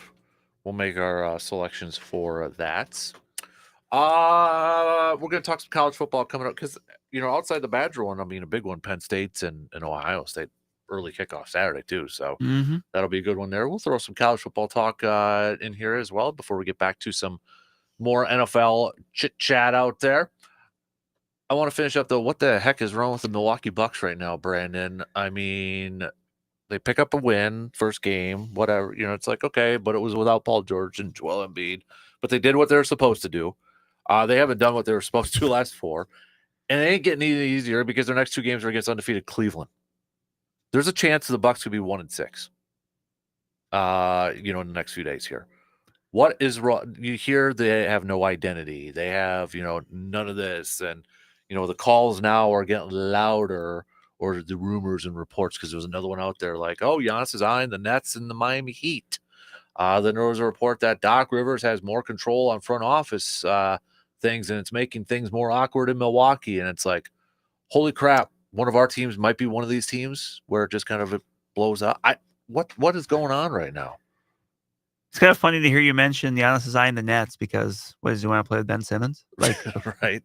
Really? Like do the Nets have a long history of success? Well, that's the thing is like, okay, you look at some of those teams that get mentioned, and it's like, is it based purely because of market size? But is that really matter for? It hasn't so far, right? Like Miami, it's like, okay, you got they've Eric been Spoelstra, okay. I can see a little bit, but right. I asked this question, Brandon, a couple days ago, and I'll ask you your thoughts. If you could go back in the last 2 years since the championship and change one of the moves or decisions the Bucks made from that point to now, what would that change be? Would it, so obviously some of the options are you keep Holiday instead of acquiring Dame, you keep Mike Budenholzer, or maybe you keep Adrian Griffin. Do you re-sign Brooke, or do you let it go and maybe go a different option for somebody else as your big man? If there was one you could change, what would that be? Even though I agreed with the move at the time, like maybe it's the whole keep Budenholzer thing, because if you still had another year, you could have still got rid of him and you may not have ended up with Doc Rivers. Yeah. Maybe that's just the domino effect of it. Which obviously would have meant Budenholzer would have been around last year. Say if it's something similar where they lose in the first round and then you're just not. It almost felt like with Doc Rivers, it was a game of musical chairs, and he was what was left because obviously they hired Adrian Griffin. That didn't work out. Right. And then there's like, well, now what? And then you look at, Doc Rivers has won a championship. Like he's had some success. So it's kind of like, well, that's usually better than you're going to find at that point. But it was like a musical chairs where the music stops and you're like, well, we got to sit down. Right. And that's kind of the chair that was left. And now, now you're kind of stuck with it. The other part in Darvin Ham, should they have let, but then the timing would have been weird too. Like I know Darvin Ham's a very popular figure among those players and such over there too, but it's, gosh, there is no right answer, I don't think at this point, because I love Drew Holiday and such, but at that point too, we wanted somebody else who could create, right? Right. Shooter. And the thing was, like, you look at the playoffs last year and obviously getting knocked out, but like the year before, it was kind of the same thing, like when they played the Heat. And Jimmy Butler he bullied Drew Holiday. Drew Holiday is an excellent defender, but he bullied him when he was guarding him. Like, right. That part of that was probably maybe Drew Holiday should have been guarding someone that was much bigger than him like that he could be bullied. But kind of get to the point where, the common denominator the last few years of the Bucks getting knocked out of the playoffs early is Giannis hasn't been on the court much. Right. Like I don't care how well everyone else is playing. If Giannis isn't healthy when you're entering the playoffs, it doesn't matter. Right. Right. Exactly. And you look at last year too, Dame ends up getting hurt and misses some time and such. Is Middleton the main reason why this team is not playing well? Obviously I think Middleton's still a very good player, but I wouldn't say that. I just think, right now they haven't you mentioned that there's not really much of an identity. I think they're still trying to figure things out with some new faces. Like, in the NBA, I'm not going to get too worked up about anything for a while yet, just because the season's so long. But you would like to see them start on the right note, and obviously that has not happened so far. Right, and it's, I don't want to panic, or I don't want to panic too much, but it's frustrating watching this. It's frustrating when you see the Bulls, embarrass you a little bit. The Nets, the Grizzlies last night playing on a back-to-back, and a couple like Marcus Smart's not even playing in that game, especially when Dame is super cold from the field last night. It's frustrating to watch this team right now, and part of it too is because I don't want to keep hearing the talk because about Giannis. you'll hear the talk from the talking heads that you would expect to make the talk, where if the Bucks are struggling, that's going to get brought up. I don't feel like, unless it's really bad, but I don't feel like Doc's getting fired like Adrian Griffin did last year. No, I don't think so. I feel either. like they invested and they got to ride with it, right, to see what happens here. Could be wrong. I mean, we could be surprised and that, but I don't feel like that's going to happen. Are the Bucks still paying Budenholzer? I don't know if it's one of those where now he's got a new job. Does it go away? That maybe. Because I know that's because there was the thing last year that obviously the Bucks were paying 3 different head coaches at one point. Right. But you're right, that could be. Because I know there's like that with some players and other coaches too, where then it kind of just somebody picks up, so then they stop paying them. I don't know that part. Adrian Griffin, yes, or there's like a difference in between salaries, that sort of stuff there too. So, but it's. I don't know. I'm preparing for the worst coming up here in the next couple of games because Cleveland's off to a really good start. I hope they can at least get one of those wins over there. But this team looks super old right now. And I know average age, yes, they're up there, but they just look super old and slow. Transition defense is still an issue with this team, and it was an issue last night. But they didn't really change anything to improve their transition defense. Specifically, no offense, but like Brook Lopez is a great interior defender. He's not a great transition defender because he can't get out in transition. Right. And if you're going to miss your mid-range jumpers and a team wants to run, you're screwed. At that point, we saw it with Indiana last year in the postseason. So, but it's infuriating right now, frustrating watching this. But I guess I don't know. It's easy for us to say Giannis isn't going to do this, isn't going to move on or anything like that. But then when he drops these subtle little, comments once in a while, which, I mean, I think he's being honest, but at the same time, it's like, it's you get nervous. You get nervous, right? And this is what the problem I have with the NBA is that it's such an individualized sport when it's a team sport, but it's become so individualized. We have to think about this now when it comes to these players. Football, you really don't. Like NFL, you really don't a whole lot. And that's where it's like, yes, once in a while you get a Devontae Adams trade or something like that. But for the most part, you've got a franchise player. You're not trading him. You're not. Baseball, once you got him locked up, it can, but you don't have people usually crowing in the middle of a year. Right. It's just, Mike Trout hasn't been traded yet for as bad as, I know injuries have been part of it too, but yes, once in a while you have Juan Soto getting moved on in that too. So, but that was more of how the team viewed itself versus Juan Soto saying, "Hey, trade me," at least in the public eye. Right. Yeah.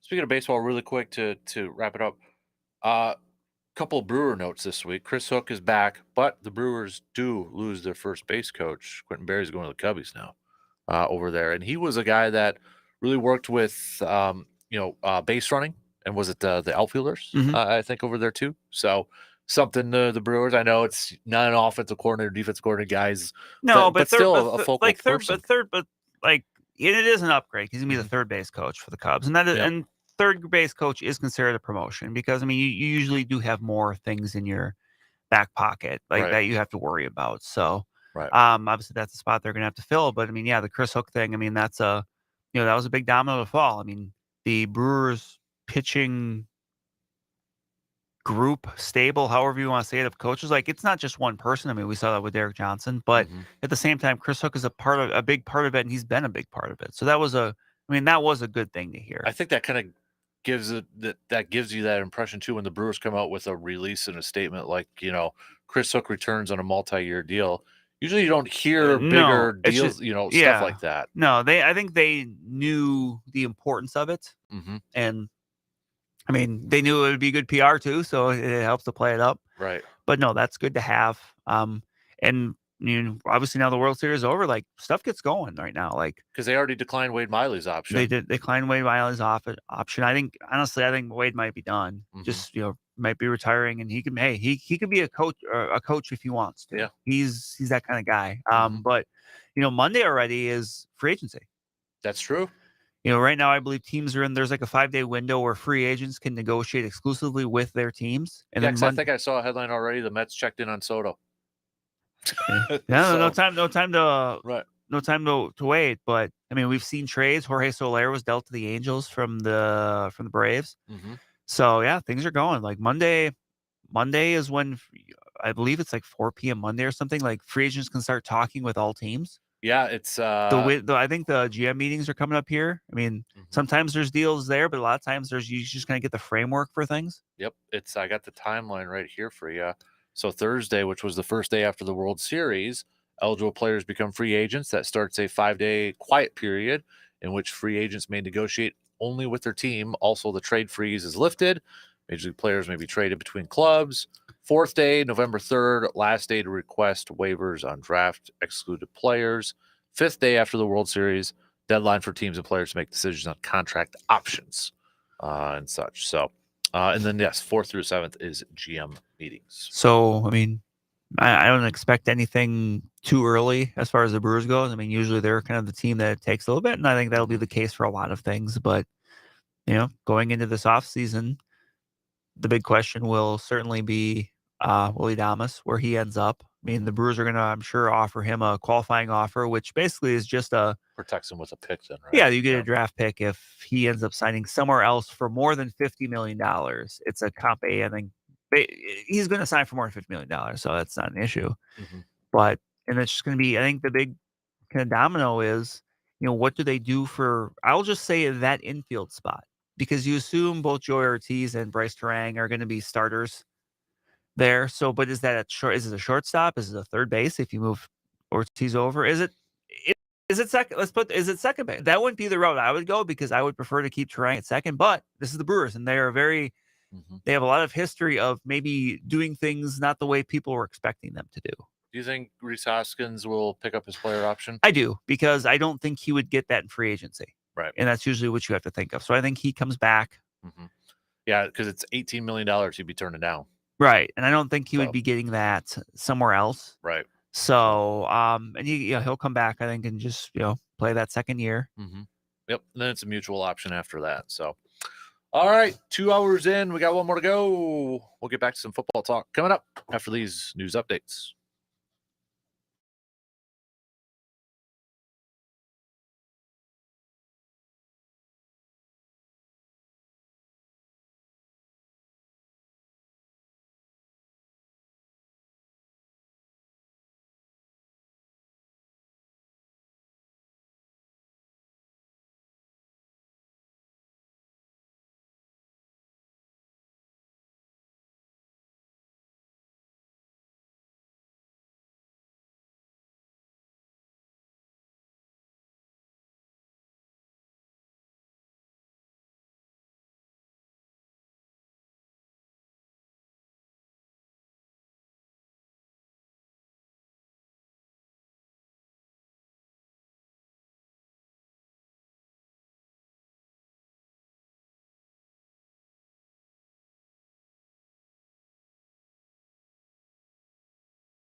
Third and final hour kicks off right now.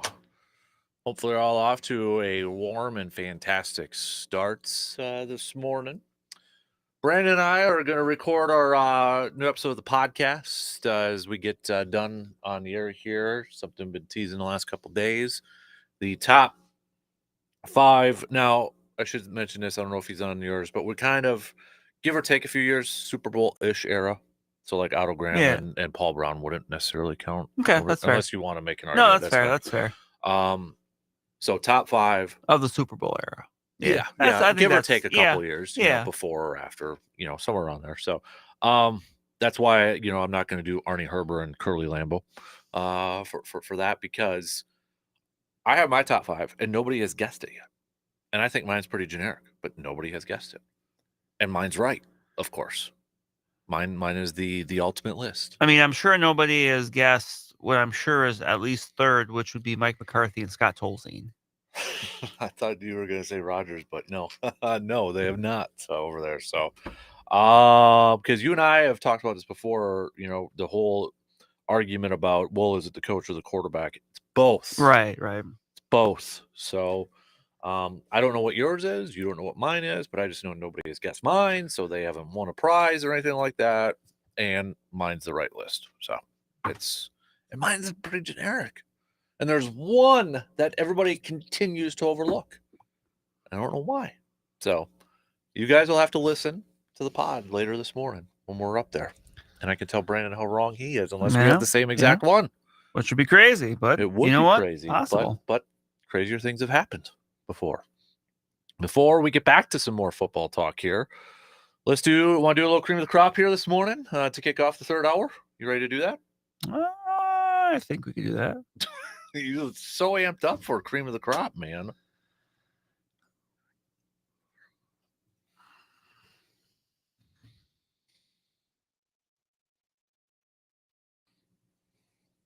All righty, cream of the crop. And no, I don't think anybody's going with Jets or anything like that last night, actually winning a game and such. But who do you got, Brandon, for your cream of the crop?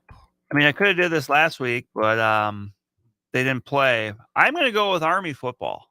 Nice. Being unbeaten still. Yep. Obviously, Notre Dame kind of took it to Navy a little bit. I guess, I don't know, maybe the Fighting Irish don't like the troops. I don't know, but they just did the triple option, defended it fairly well. I know. It's just not easy to do, but yeah, Army coming into this week, they're still unbeaten. They got a big game tomorrow, Air Force. Mm-hmm. So obviously in these matchups here, you're seeing that, you know, if Army beats Air Force, then, you know, not only will Army Navy at the end of the year be that rivalry, but also the Commander-in-Chief trophy as well, which goes to the Service Academy that has the best record throughout the year. You have 7-0, 6-0 in conference. Got former Medford native special assistant to the head coach Steve Russ, former linebackers coach with Washington and the Carolina Panthers, back with the Air Force too. So, there we go. But in a couple weeks, Army actually plays Notre Dame too. Mm-hmm. So that'll be good. And that game is at Yankee Stadium. My cream of the crop, Freddie freaking Freeman. That dude with what he did in the World Series. But I've said it a few times this week. He is a guy. I don't care that he plays for the Dodgers, the big bad Dodgers. That's a guy you can root for. Yeah, I like his story. You know, his story, how he goes about himself, or how he, you know, present. And even intern mentioned this the other day. Yes, it was Dodgers Yankees, which a lot of people like, Dodgers. But you look at it, Brandon. You had guys I think you could root for if they were on different teams, like Freddie Freeman. Aaron Judge, for as big as he is, he seems like a very humble guy. You know, they talked about it with the home run chase a couple of years ago. Even Ohtani's fairly quiet. You know, even though they're playing on these big market teams, they don't have these big. And again, we don't know. They could be different, but they don't come off as like a quarterback that plays for the Jets. You know, kind of ego-centric sort of stuff like that. But I love Freddie Freeman is, I think, one of my favorite players that are, you know, currently playing, and the run that he had there too, you know, easy pick for World Series MVP. So Freddie Freeman's my cream of the crop. Yeah, no, that's you're not gonna get any argument from me. So World Series, was it a little bit in terms of entertainment from you, a little bit of a downer? A little little bit. I mean, especially First the way game it started off yeah, awesome, especially the way it started. Yeah. Like, I mean, it was just pretty obvious. I mean, look, Dodgers are the better team. Like, the last game was kind of crazy, obviously for reasons Yankees fans would prefer it not to be crazy for. But yeah, I mean, probably a little bit disappointing considering kind of what we were thinking and what we saw right away. Yeah, I do have an honorable cream of the crop though too. I was going back and forth between two. Jane Daniels. Yeah. Not just because of how the Hail Mary went. That guy apparently wasn't even, if you follow the Twitter doctors, like Pro Football Doc said, no way he's playing. He's not playing. He's not. The guy played on rib injury, chucked that ball further, and I thought, and I don't know if you watched it live or anything, but I think it was Nance or somebody, or Romo said, do you bring in Marcus Mariota to make this throw? Yeah. And Jaden just chucked that thing down. Yeah. Impressed me, but still, was he over 300 yards passing, I think, in that game too, or something like? But that fantastic for him. And easy front runner for a rookie of the year. Yes, I would imagine, and I think I mentioned it last week. It just goes to show, like, no matter how down your franchise has been, if you just hit on that quarterback pick in the draft, everything changes just like that. Yep, exactly. And it probably would have been the other way too. I mean, Chicago, if they would have came out with Caleb Williams, right? Even though he didn't have all the great numbers, it was off to a slow start. But man, that dude is fun to watch. Yes, he is. Holy moly! I didn't think he was going to get to throw there. I didn't. I'm like, which I guess he technically didn't, but I mean, it further worked. than I thought. It worked. It worked. Yeah. It absolutely worked. So. All right, football wise, it did help out. Thank you to Washington making. Although I did think about switching to pick, even though I that would violate my rule. I switched to pick yesterday, but I got it right. Got me nervous. I went with the Jets. I originally had the Texans, but I went with the Jets. So I did break a tie with you. Because we were tied. We were tied. Drat. So we're. I'm still in second by myself though. Jolene must have had the Jets too. So Jolene. So we'll make our picks a little bit later on here. But thank you to Washington because it helped out the NFC North for both of our teams a little bit. Although if Chicago would have won, your Vikings would have been in last place, which is kind of weird. I had a friend that brought that up to me. He's like, "You realize they could have went for first the last in 2 weeks and still been like 5-2." I'm like, that's crazy. But that tells you again the division, right? Right. I mean, it's insane. So, two interesting games though for our teams. Obviously, Green Bay and Detroit. We'll get to that here in a minute. But your team is going up against the Colts, Brandon, which it's interesting in the fact because the big news is they benched Anthony Richardson for Joe Flacco. And I don't, we'll see but Joe Flacco, what a resurrection of his career the last couple of years he's had. I mean, Jets may be thinking, dang, we kept the wrong veteran quarterback, going back in there. But I guess I don't know what to expect with that game, like with Flacco. I mean, I'm picking Minnesota. I'll tell you right now, I'm picking Minnesota. But you got two completely different styles of quarterbacks, to prepare for. I think Joe Flacco is more of a challenge for the Vikings than Anthony Richardson because I think Joe Flacco is more prepared to handle what he will see Sunday night. Be it, I'm sure it'll be a loud crowd, but also just the different looks and everything. Like he's not going to get rattled. I mean, he's a guy that's won a Super Bowl. Like he's not going to be wide-eyed looking around when the Vikings are throwing some weird pre-snap looks at him on defense and think, oh my gosh, what's going on here? He's not going to tap out either to take a couple plays off or anything.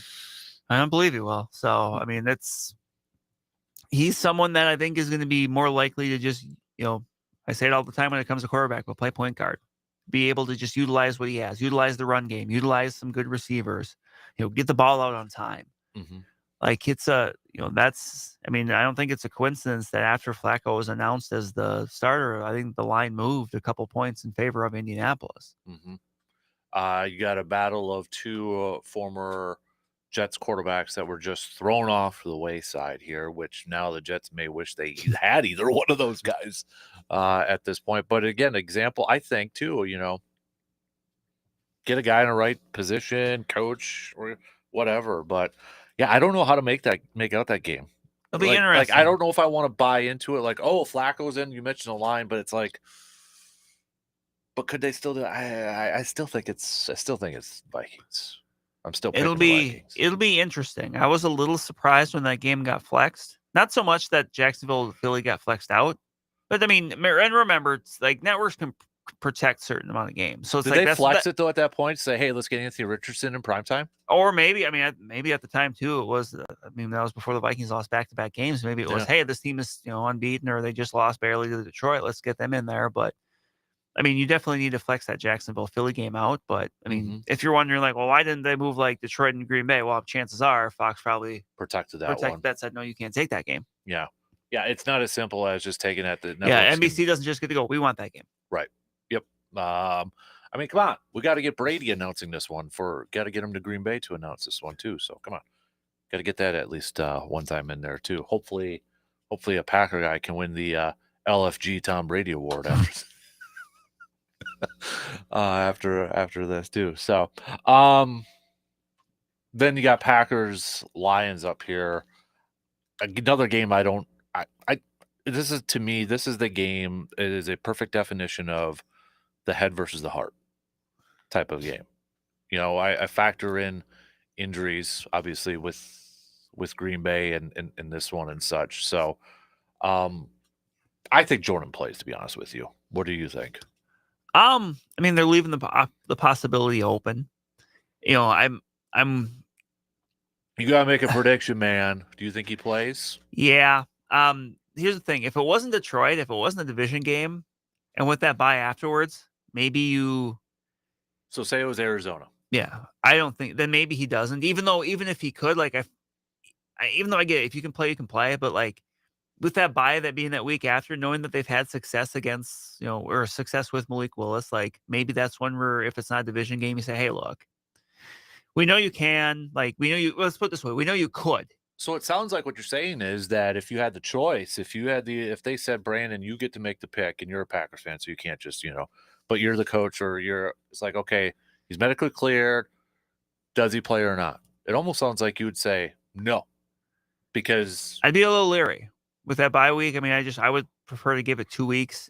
If that game was a little less important in the standings, if it's not, the team, the favorite in the division. There's an interesting dynamic with this because yes, you have to bye the following week. It's halfway through the season. Like, I think we'd agree if this was week 16 or week 17, he's probably playing regardless. If he could play, even if he's not 100%, he's probably playing. But it's an interesting dynamic too, because it is halfway. You have the bye, so you get that built-in extra week to rest up. But the division is so tight and it's so hard, where it's kind of like college football right now, where every single game at this point in time matters until we have a team or two that just goes on this losing streak and takes himself out of it. So I think this is probably a factor into this too, or just how tight this division is, because here's the other thing. Green Bay loses that. They're 0-2 in the division. Yeah. Then you factor in tiebreakers at that point. Yeah. And, I'm sorry, 0-2, and those are both home games that you lost at Lambeau Field. So how much does that factor into it with that too? So it's a balancing act. It is. It's a balancing act. And I look at it too is after your bye, it doesn't get any easier. You got 3 road games at Chicago, then you're home against San Francisco, which I know they're dealing with stuff, but that still makes me nervous. That's still a few weeks away where they can get a little healthier. And Miami on a short week, you got Tua's back. I know they're struggling this year too, but that's a lot of speed on that offense. Right. At Detroit on a Thursday, it's going to be tough. And then flying across the country to Seattle, which I don't know what they're going to be like, but still flying to Seattle. Yeah, Seattle's been very hit or miss, but there's been games where they've looked really good. Right. So this to me is it's not a slam dunk decision because of so many other extenuating circumstances. If this was Green Bay's up in the division or even in second, but they're up by like 2 games, Jordan ain't playing. Jordan ain't playing over there. So I think he ends up playing. I do too. I think he ends up playing. Now, whether that's the right or wrong one, I don't know. But as long as if he's medically cleared, we'll see. But, right. All right, we got to take a quick break. We'll have some more football talk coming up here. We'll get to that. We'll get to some picks and predicts coming up in just a few minutes.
So we are pretty much halfway through this NFL season. I know the math doesn't equal up as it used to when there was 16 games into Sure. this thing. So, with that being said, now that we are through the halfway mark here, Mr. B, let's talk a little bit about what we've seen so far already halfway through this NFL season. Is there a team is it fair to say that you would pick the Chiefs as the best team right now? I don't know. Okay. Because I get they're the last unbeaten team, but they haven't really been super impressive. Does Patrick Mahomes still have more interceptions than touchdown passes? I think so. Oh. Like, best team, like, would you go Lions? Maybe Lions. Like, I know they have 2 losses, but I guess they got more now. I mean, 1 loss. No, okay. I was going in a different direction, but obviously it would be tough for me to say Baltimore. Obviously, coming off last week, I still think they are very, very good, but they just kind of had some clunkers. Yep. But I might go Detroit. Buffalo. They've come on. I mean, the whole receiver thing, and then you just go out and get Amari Cooper, like that works. Let me ask this question then. NFC, take Detroit out. Who's the next best NFC team? You have, if we go playoff standings, you have Washington, who's 6-2. Atlanta's 5-3. Arizona's 4-4, leading that vaunted NFC West division. Green Bay's 6-2. Minnesota's 5-2. Philly is 5-2. I don't know. Like, I honestly don't know. Like, it just feels like there's just such a jumble there. Like, there's several teams you can make a case for. But you can also make the case against them. Like, for me, Washington is like, okay, 6-2, great. But, you still, like, they're young, quarterback, new coach. Like, how much are you buying into that? Same for, I would say, Green Bay, too, is like 6-2, but, they've lost to Philly and Minnesota. I mean, at this point, like, who has Washington played at this point? Like, well, obviously, they've got plenty of games with Philly and Dallas coming up and some other ones, too. Right. Like, San Francisco's 4-4. They've dealt with some injuries. Right. I mean, is it Philly who's like, Philly's been a little bit under the radar. Maybe it's just because the quarterback and the coach aren't squabbling right now, at least that we can see. Right. Yeah. That to me, I was trying to think about it the other day. Who's the best team or second best team in the NFC? I can't answer that. I really, there's nobody really running away with it. No. I mean, yes, you got a handful of teams that have just 2 losses in there too, but are they separate? Have one of those separated from them? And I don't think so. I don't know. I don't think so. AFC wise, I think, you can make the case. Okay, Kansas City, if we take them away. You mentioned Baltimore. Yes, I know they got 3 losses, but it's like they're good. If they would just stop maybe getting in the way of themselves a tripping little bit over too, themselves. Yeah. Buffalo, I think, is up there too. Pittsburgh is just, I don't think people are ready to jump on board with Pittsburgh yet, even though they are 6-2. And I've been on that before. Remember, what was it, a couple years ago? They were like 11-0, and I'm like, but then they finished like 11-5, and they're like, so. But it's still Mike Tomlin, and that guy just all he does is win in the regular season. He sure does. But Denver 5-3. I ain't buying stock on Denver yet. So Houston 6-3. I'm worried about their injuries to wide receiver. If I'm Houston, I'm looking at who can I acquire. Well, especially because so far the trades we've seen, it's been a buyer's market. Yeah. There hasn't been, you haven't had to give up a lot for any of these players that are on the move. Right. Your Vikings, one of them making a trade with Cam Robinson because Darrisaw's out.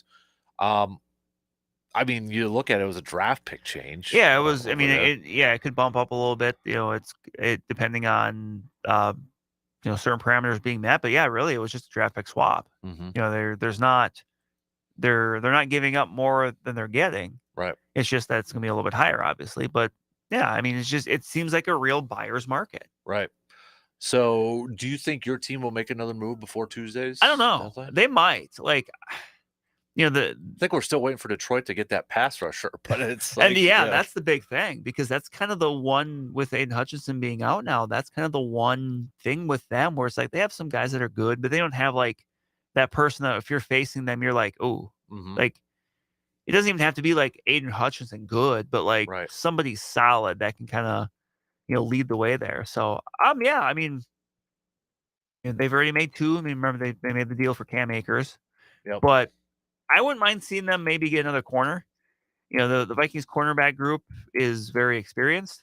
That's also might be another way to say maybe they're old, a little bit old because they've got some veterans in as there. long as they don't have Newman back playing. Hey, Terrence Newman played forever. But I wouldn't mind seeing them getting in the mix for that. I mean, maybe it's it's a bit like when they traded for TJ Hawkinson, where you're dealing with for somebody with the idea of like, hey, maybe we can just extend them. Mm-hmm. You're I think a little more comfortable giving up some, especially some really viable draft pick capital if it's someone that's going to be on your team long term. And with so many of those veteran corners being free agents after the year, it's kind of a play for now and maybe for the future as well. Right. I'm trying not to get into the whole how active is a trade deadline going to be for the NFL. And I know it's changed over the last few years because teams now actually do trades. Right. And the trade deadline isn't in like the middle of October. Right. Yep. So it'll be Myles Garrett's not getting traded. I don't think that's happening. Max Crosby is not getting traded. So you look at some of those pass rushers, because I think Green Bay is also a team that could use another pass rusher, and you're kind of looking out there. I wonder if I actually forgot about him until I saw his name get brought up yesterday. Was Jadeveon Clowney? Yeah, with Carolina. Then you got Young with New Orleans. I kind of wonder when you look at games coming up this weekend with some of these teams in action. You kind of wonder for some of them. It might depend if they're going to be a seller if they win, right? Right. Like, how do they come out of the weekend? Right. So, I mean, some of those teams, is it like, well, I guess let's look at teams who really aren't in the excuse me, in the playoff chase. Like New Orleans is 2-6. So like Chase Young's name has been kind of thrown out there as a possibility. Could that be? I mean, Carolina is just a mess right now. If I'm Jadeveon Clowney, I know I played college ball at South Carolina, but I may want to get out of there if I have that opportunity. But the NFC West, the whole Cooper Kupp stuff, that's quieted down. And I don't think if you're the Rams, I wouldn't trade him for crying out loud, because you're 3-4, your division leaders are 4-4. Right, you're not that far out. Right. No, the Rams. I mean, that win over Minnesota last week and getting healthy, really, I think they're not in a bad spot. No. I don't think so either. So, boy, what if this would never happen? But wouldn't it be something like, because Dallas plays Atlanta, and they would be 3-5 if they lose. I don't think they would be sellers at that point, but they got a lot of money invested in some players right now, right? And they still got to pay some other guys like Micah Parsons and such. But no way would they trade anybody at that point. So I'm just trying to see who's a team that's kind of on that brink that if they lose this weekend, they could turn into sellers. I don't think it would be the Colts because they're 4-4. If they lose, they're 4-5. And, maybe they're looking at that Texans situation. It's like, okay, Texans is really banged up and they just lost. They're only a couple games back in that division. Miami? Maybe, but I don't know, like that. Because they play the Bills on Monday. They'd have to really turn around and do that quick then. And they've already lost to the Bills. So you get a couple, yeah. And with the big, gap that they have in the division already with the Bills, and if you lose your 2 games to the Bills, is it Miami? Maybe. I don't know. Someone want to pick up Raheem Mostert? Well, I mean, you're looking at maybe some, although they went through a bunch of injuries at edge rusher last year, they may not want to give up anybody this year. But I don't know. I mean, Tyreek Hill's not getting traded. I haven't heard Jalen Waddle, rumors like that. But, I mean, maybe do you look at some of their defense? I don't know. Like, if Miami, to me, is maybe a team, if they lose, do they start to look at, okay, let's maybe acquire – because I don't think they've had a lot of picks over the last couple of years either. Do they start to kind of look at that situation where they start to acquire some of those picks? Because we talk about it like baseball, right? Well, it depends on this series before the trade open or this weekend series. Are they going to be, a team like that? I think it might be maybe Miami is that one. That if they lose this weekend. That or maybe Cleveland too if they decide to move on from some people. Cleveland, yeah. I mean, Cleveland I could definitely say. I still don't think it's going to be Myles Garrett, though. No, like Zadarius Smith. Dalvin Tomlinson, Mhm. like Newsome, Yeah. corner maybe. Like I still forget Ward's over there. yeah, I still forget he's over there. Can't trade away Deshaun Watson. That thing, golly, that has got to, is that the worst? Has that overtaken the worst trade of all time over the Herschel Walker one?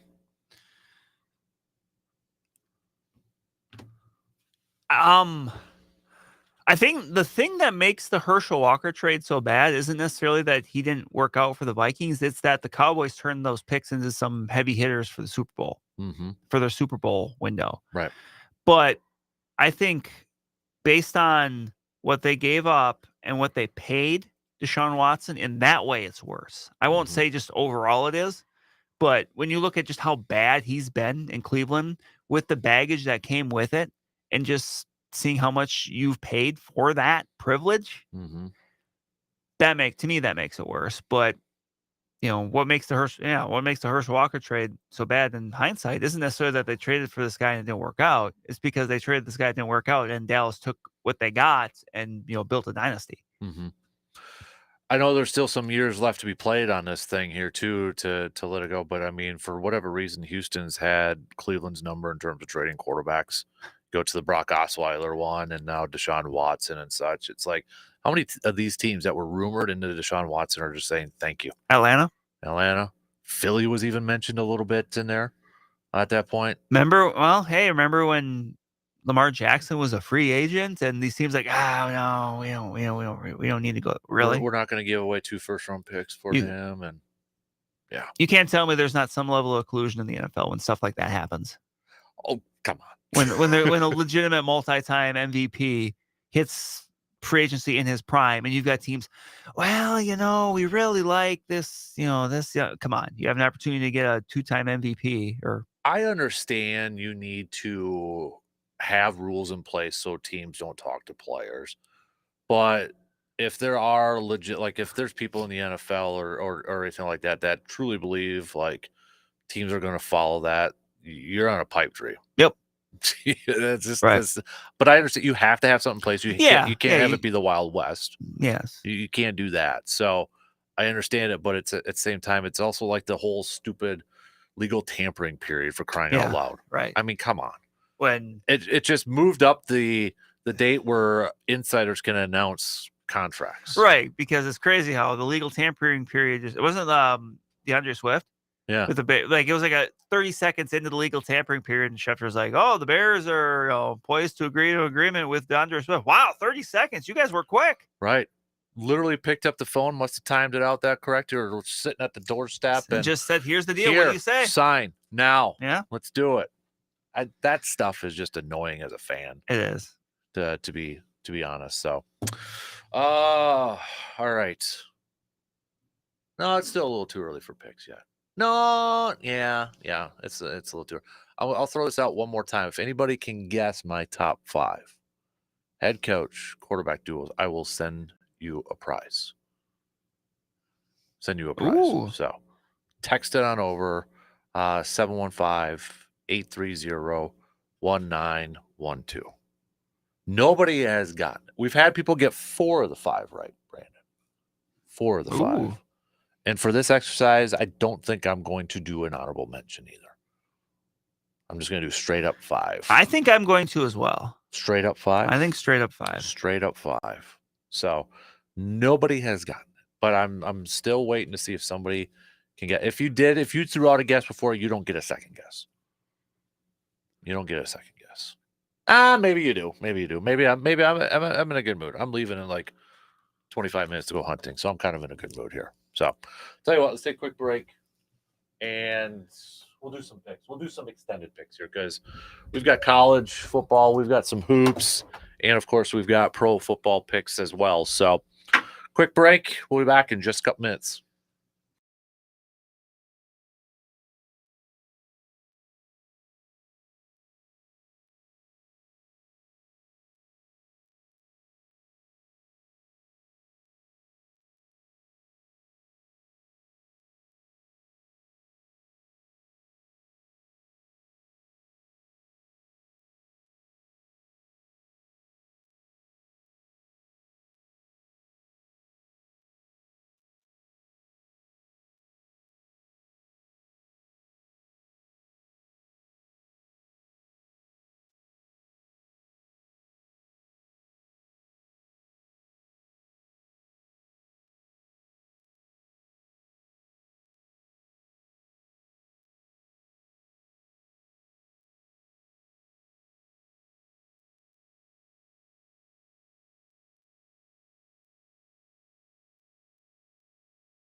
As Brandon just noticed too, Packers fans, if you like the noon games, that run is pretty much over with until.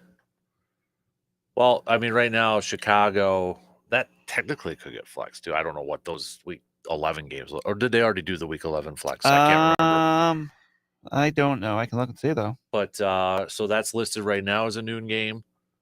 And the only other one listed as a noon game right now for the Packers is that December 29th at Minnesota, which could be flex. Could right now very well could be flex, and then who knows for week 18 at that point. But like you mentioned, too, that could be a 325.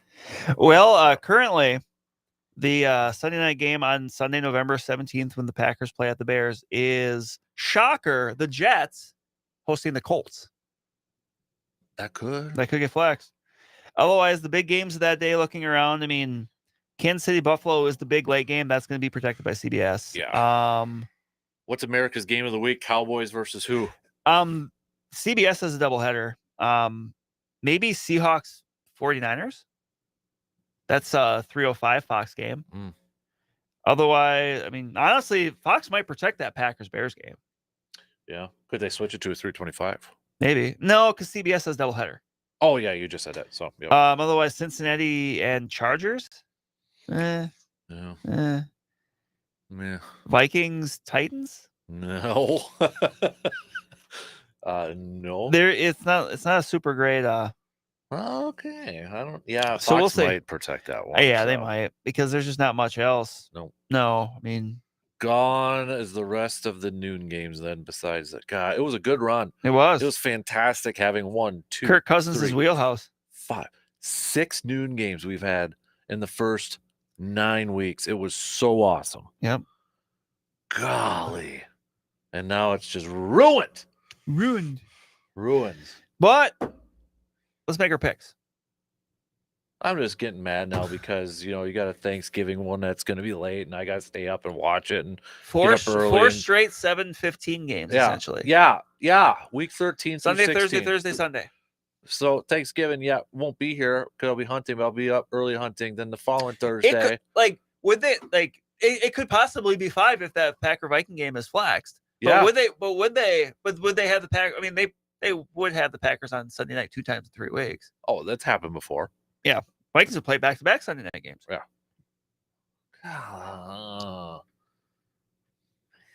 Stink. I'm looking at December 23rd. It's Festivus. Add this to your Festivus list. More noon games. Oh, that's true. That'll be our last show of the year too. So yeah, that'll be fun. No, it will be. It will be. So I actually added something to my Festivus list last night. Nice.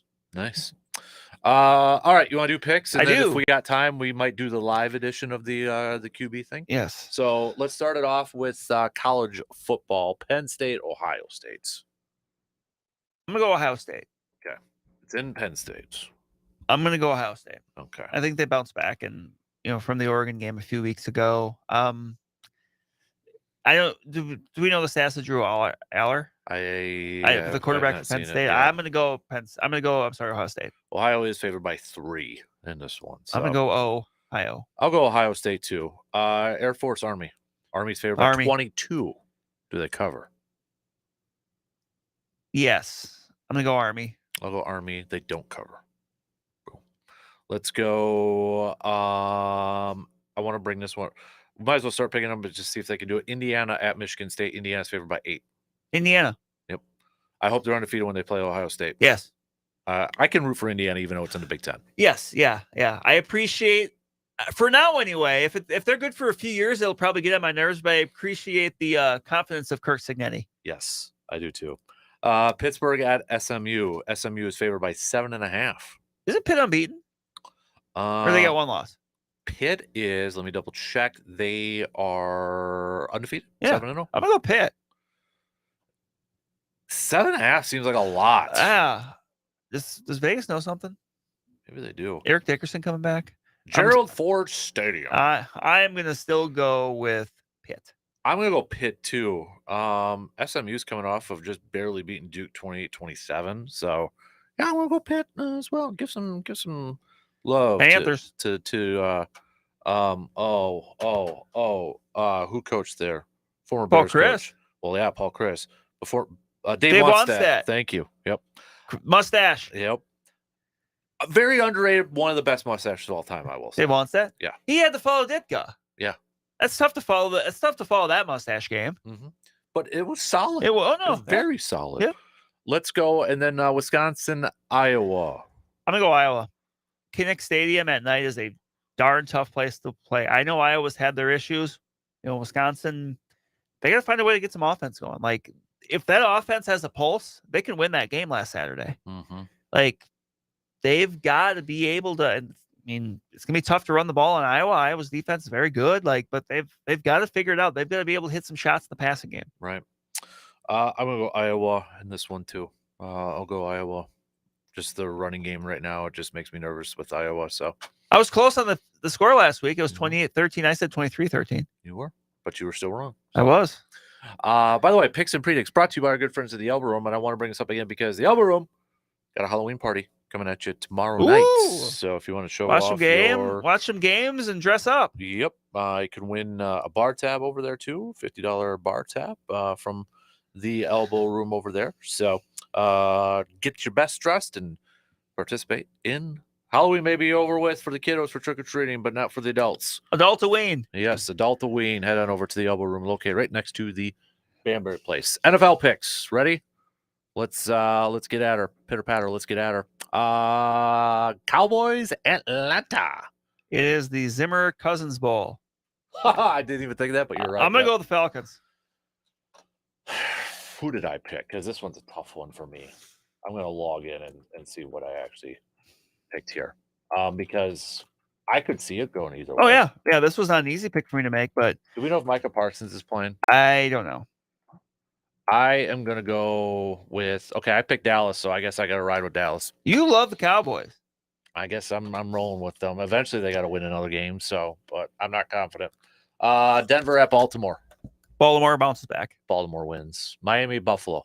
Buffalo. Saints, Panthers. Saints. Raiders, Bengals. Bengals. Chargers, Browns. Chargers. Commanders, Giants. Commanders. Patriots, Titans. Patriots. I'm going to go Titans. They're too high right now beating the Jets. Bears, Cardinals. Bears. Jaguars, Eagles. Rams, Seahawks. Rams. Although the Puka one does get me a little nervous. Colts, Vikings. Okay, if Richardson was playing, I would pick the Vikings. Okay. This is me going back to my Vikings angst. I feel like I've seen this before. Hall of Fame Joe Flacco taking down your Vikings. Yes. Wow, I'm going Vikings. Buccaneers, Chiefs. Chefs. We'll go Chiefs. Lions, Packers. Lions. Heart says Packers. Head says Lions. So, all right. Those are your picks and predicts. Again, brought to you by the Elbow Room. All right. You want to do it? Yeah. We got a little less than 10 minutes. Think we can do it? We can hustle. Okay. So, we are selecting for our top 5 plus, but there's no plus because I don't think you said you don't have an honorable mention. I didn't do any honorable mentions. I'm not doing an honorable mention either. Teased it for a little bit. Top 5 quarterback head coaching duos, NFL, Super Bowl era-ish, give or take a couple years if you want to go like a couple years before or something like that. I didn't for mine. Okay. Super Bowl era quarterbacks, top 5 quarterback head coach, not offensive coordinator, not quarterback coach, head coach over here. So let's get at it. My list is correct. Okay. It is the exact one that we should all have. So I want to see how close I am to being right. That's a perfect way to put it, Brandon. So we'll let you go first. Who do you have at number 5? For number 5, I've got Ben Roethlisberger and Mike Tomlin. Okay, you're already wrong. Coming out of the gate, there's a lot of longevity there. They won a Super Bowl together, like Mike Tomlin's record. I mean, cool. Yeah. Really, Ben Roethlisberger and Mike Tomlin? Yep. Okay, I value longevity.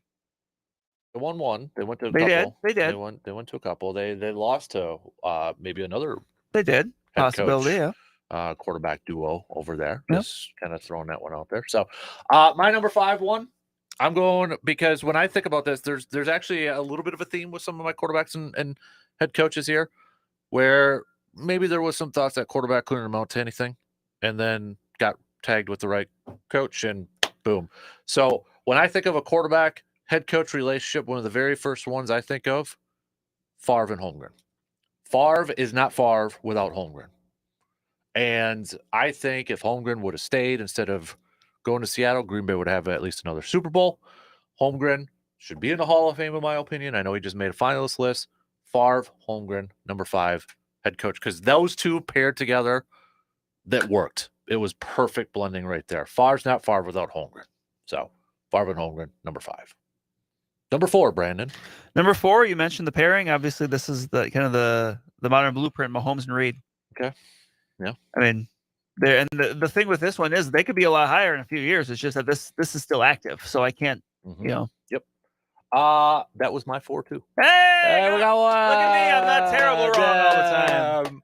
I mean, come on, Andy Reid and Patrick Mahomes, for crying out loud. This is where I said mostly because I know Patrick was a first-round pick, but I don't think Patrick Mahomes, if he went to the Bears, he doesn't have Super Bowl championships. Right. Again, the pairing, Andy Reid adapting, and really, those two are meshing incredibly well. So Patrick Mahomes, Andy Reid, you are exactly right, is number 4 on this list. Number 3. Terry Bradshaw, Chuck Noll. Okay. Straight up just because they got 4 Super Bowls? That's a big part of it, but obviously those Steelers teams were loaded. Mm-hmm. But you still need the steady-handed quarterback. And I think sometimes people do overlook Terry Bradshaw for what he was able to do as quarterback. Mm-hmm. And I just think that your quarterback is always kind of no matter what, he's front and center of your franchise. Insert the Duck Commander, Phil Robertson. No, do they still win those? I'm just going with the whole college. Okay, so that's your number 3? Yes. My number 3, and this is the one I maybe saw 1 or 2 people tell me. Bart Starr and Vince Lombardi is number 3. And why people keep forgetting that one, I have no idea why. Fair. Because Bart Starr was like a 17th round, whatever the heck he was, had to work his way up. Here's the thing too. We have to remember Starr called the plays, except for the first few that were the what do they call it now? Scripted plays. Yeah. Other than that, Starr had to get on the same page with Lombardi with the game plan and all that and call those plays. Starr, Lombardi is, to me, the perfect quarterback head coach combo of all time. Starr would not have had a job, would not have been a Pro Football Hall of Famer, would not have been having his number retired or anything like that if it wasn't being paired up with Lombardi, who gave him a chance. And those two were attached at the hip in terms of the offensive game plan and what to call. Starr, Lombardi, number 3. That's the one that just bugs me that nobody is saying. You make a very good case for it. So number 2, and this one is a lot of it is influenced too. Joe Montana, Bill Walsh. Mm-hmm. I mean, Bill Walsh is the father of the West Coast offense. Mm-hmm. Obviously, others were able to build upon it, but that group, that combination, to me is very powerful. Mm-hmm. Like, and it set up the success that came afterwards with Steve Young and et cetera. Mm-hmm. But that combo was they worked in sync. I think you and I are going to have the same top 2 because it is Joe Montana and Bill Walsh at number 2. As you said, the West Coast offense, again, it's going into a theme here. Montana was not a high draft pick. Montana, coming out of Notre Dame, was he 6th round, I think, or some later on in the draft? Was he the most talented quarterback, like physically talented quarterback? No, he wasn't the most physical. He doesn't have the biggest arm, but though, yeah, you talk about 2 guys in sync and running Bill Walsh under the Paul Brown tutelage, West Coast offense. That's the perfect, when you think quarterback head coach combos, they're right there. Offensive minded head coach with your quarterback, bada bing, bada boom, right there. Mm-hmm. We might as well say the number 1 is Leslie Frazier and Christian Ponder. Yeah. I was actually going to say Brad Childress and Brett Favre. There we go. No, Tom Brady, Bill Belichick. Yeah. That one, come on. Yeah, right. Exactly. And I know it's Belichick, defensive minded head coach, Brady over there too, but the championships, the Super Bowl appearances. Well, and you look at how many different offensive figureheads kind of cycled through in that era. Right. And I mean, the constants were Brady, Belichick. Mm-hmm. Exactly. I mean, 1 year it's Chris Hogan being your top receiver. You know, Right. Troy Brown, Jabbar Gaffney. You know, these guys. And then then later on, Randy Moss. Then later on, you do get the Rob Gronkowskis and the, Mm-hmm. Right. So, yeah, to me, it is, I don't think there's a big debate on there. Right. There's one that a lot of people sent me that neither you or I had. And it was Jim Kelly and Marv Levy.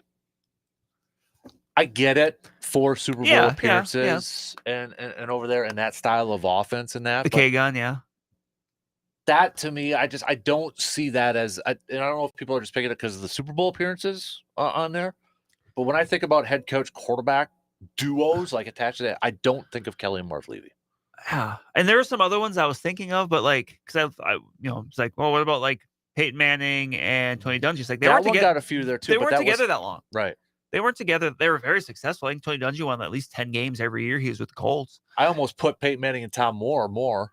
That would be that would be one, yeah. But like Don Shula, Dan Marino, there was a lot of success there. I mean, obviously they never got over the hump, right? Yeah, I think this was just an idea you came up because you just wanted to slight my guy Joe Gibbs. Why is Joe Gibbs being punished for using several quarterbacks? Somebody did pick Joe Gibbs and Theismann, but I think that tells you again more about Joe Gibbs as a coach to have those different quarterbacks and win 3 Super Bowls for crying out loud. Yep. So, all right, well, that's our list. So we got 2 different ones. You were 3 out of 5. And the 3 I got that you had that we had in the same spot. We did. Our 3 and our 5 were different. Yep. You're exactly right. So, not too far off. Some people had 4 out of the 5 correct ones there. Nobody had Star and Lombardi. I think I saw one person pick Star and Lombardi on their list, and I'm like, "What are we doing?" You make a very good case for it. You do.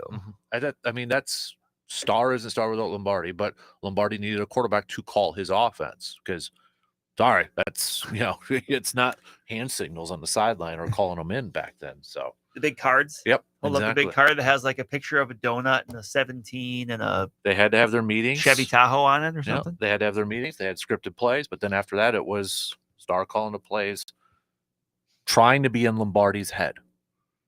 Read the book, David Moranis, When Pride Still Mattered. Lombardi had to teach Star and whatever was in Lombardi's brain, he had to put it in Star's brain. That to me is a head coach and quarterback combo. We'll end it on that. Brandon's going to freeze his butt off tonight and watch some Owen Withey and McDonald. I'll be sitting in a tree and not seeing a deer. So there we go. Have a fantastic weekend, everybody. DP and the Danettes are up next. Hopefully, Packers fans will have a victory Monday. Talk to you then.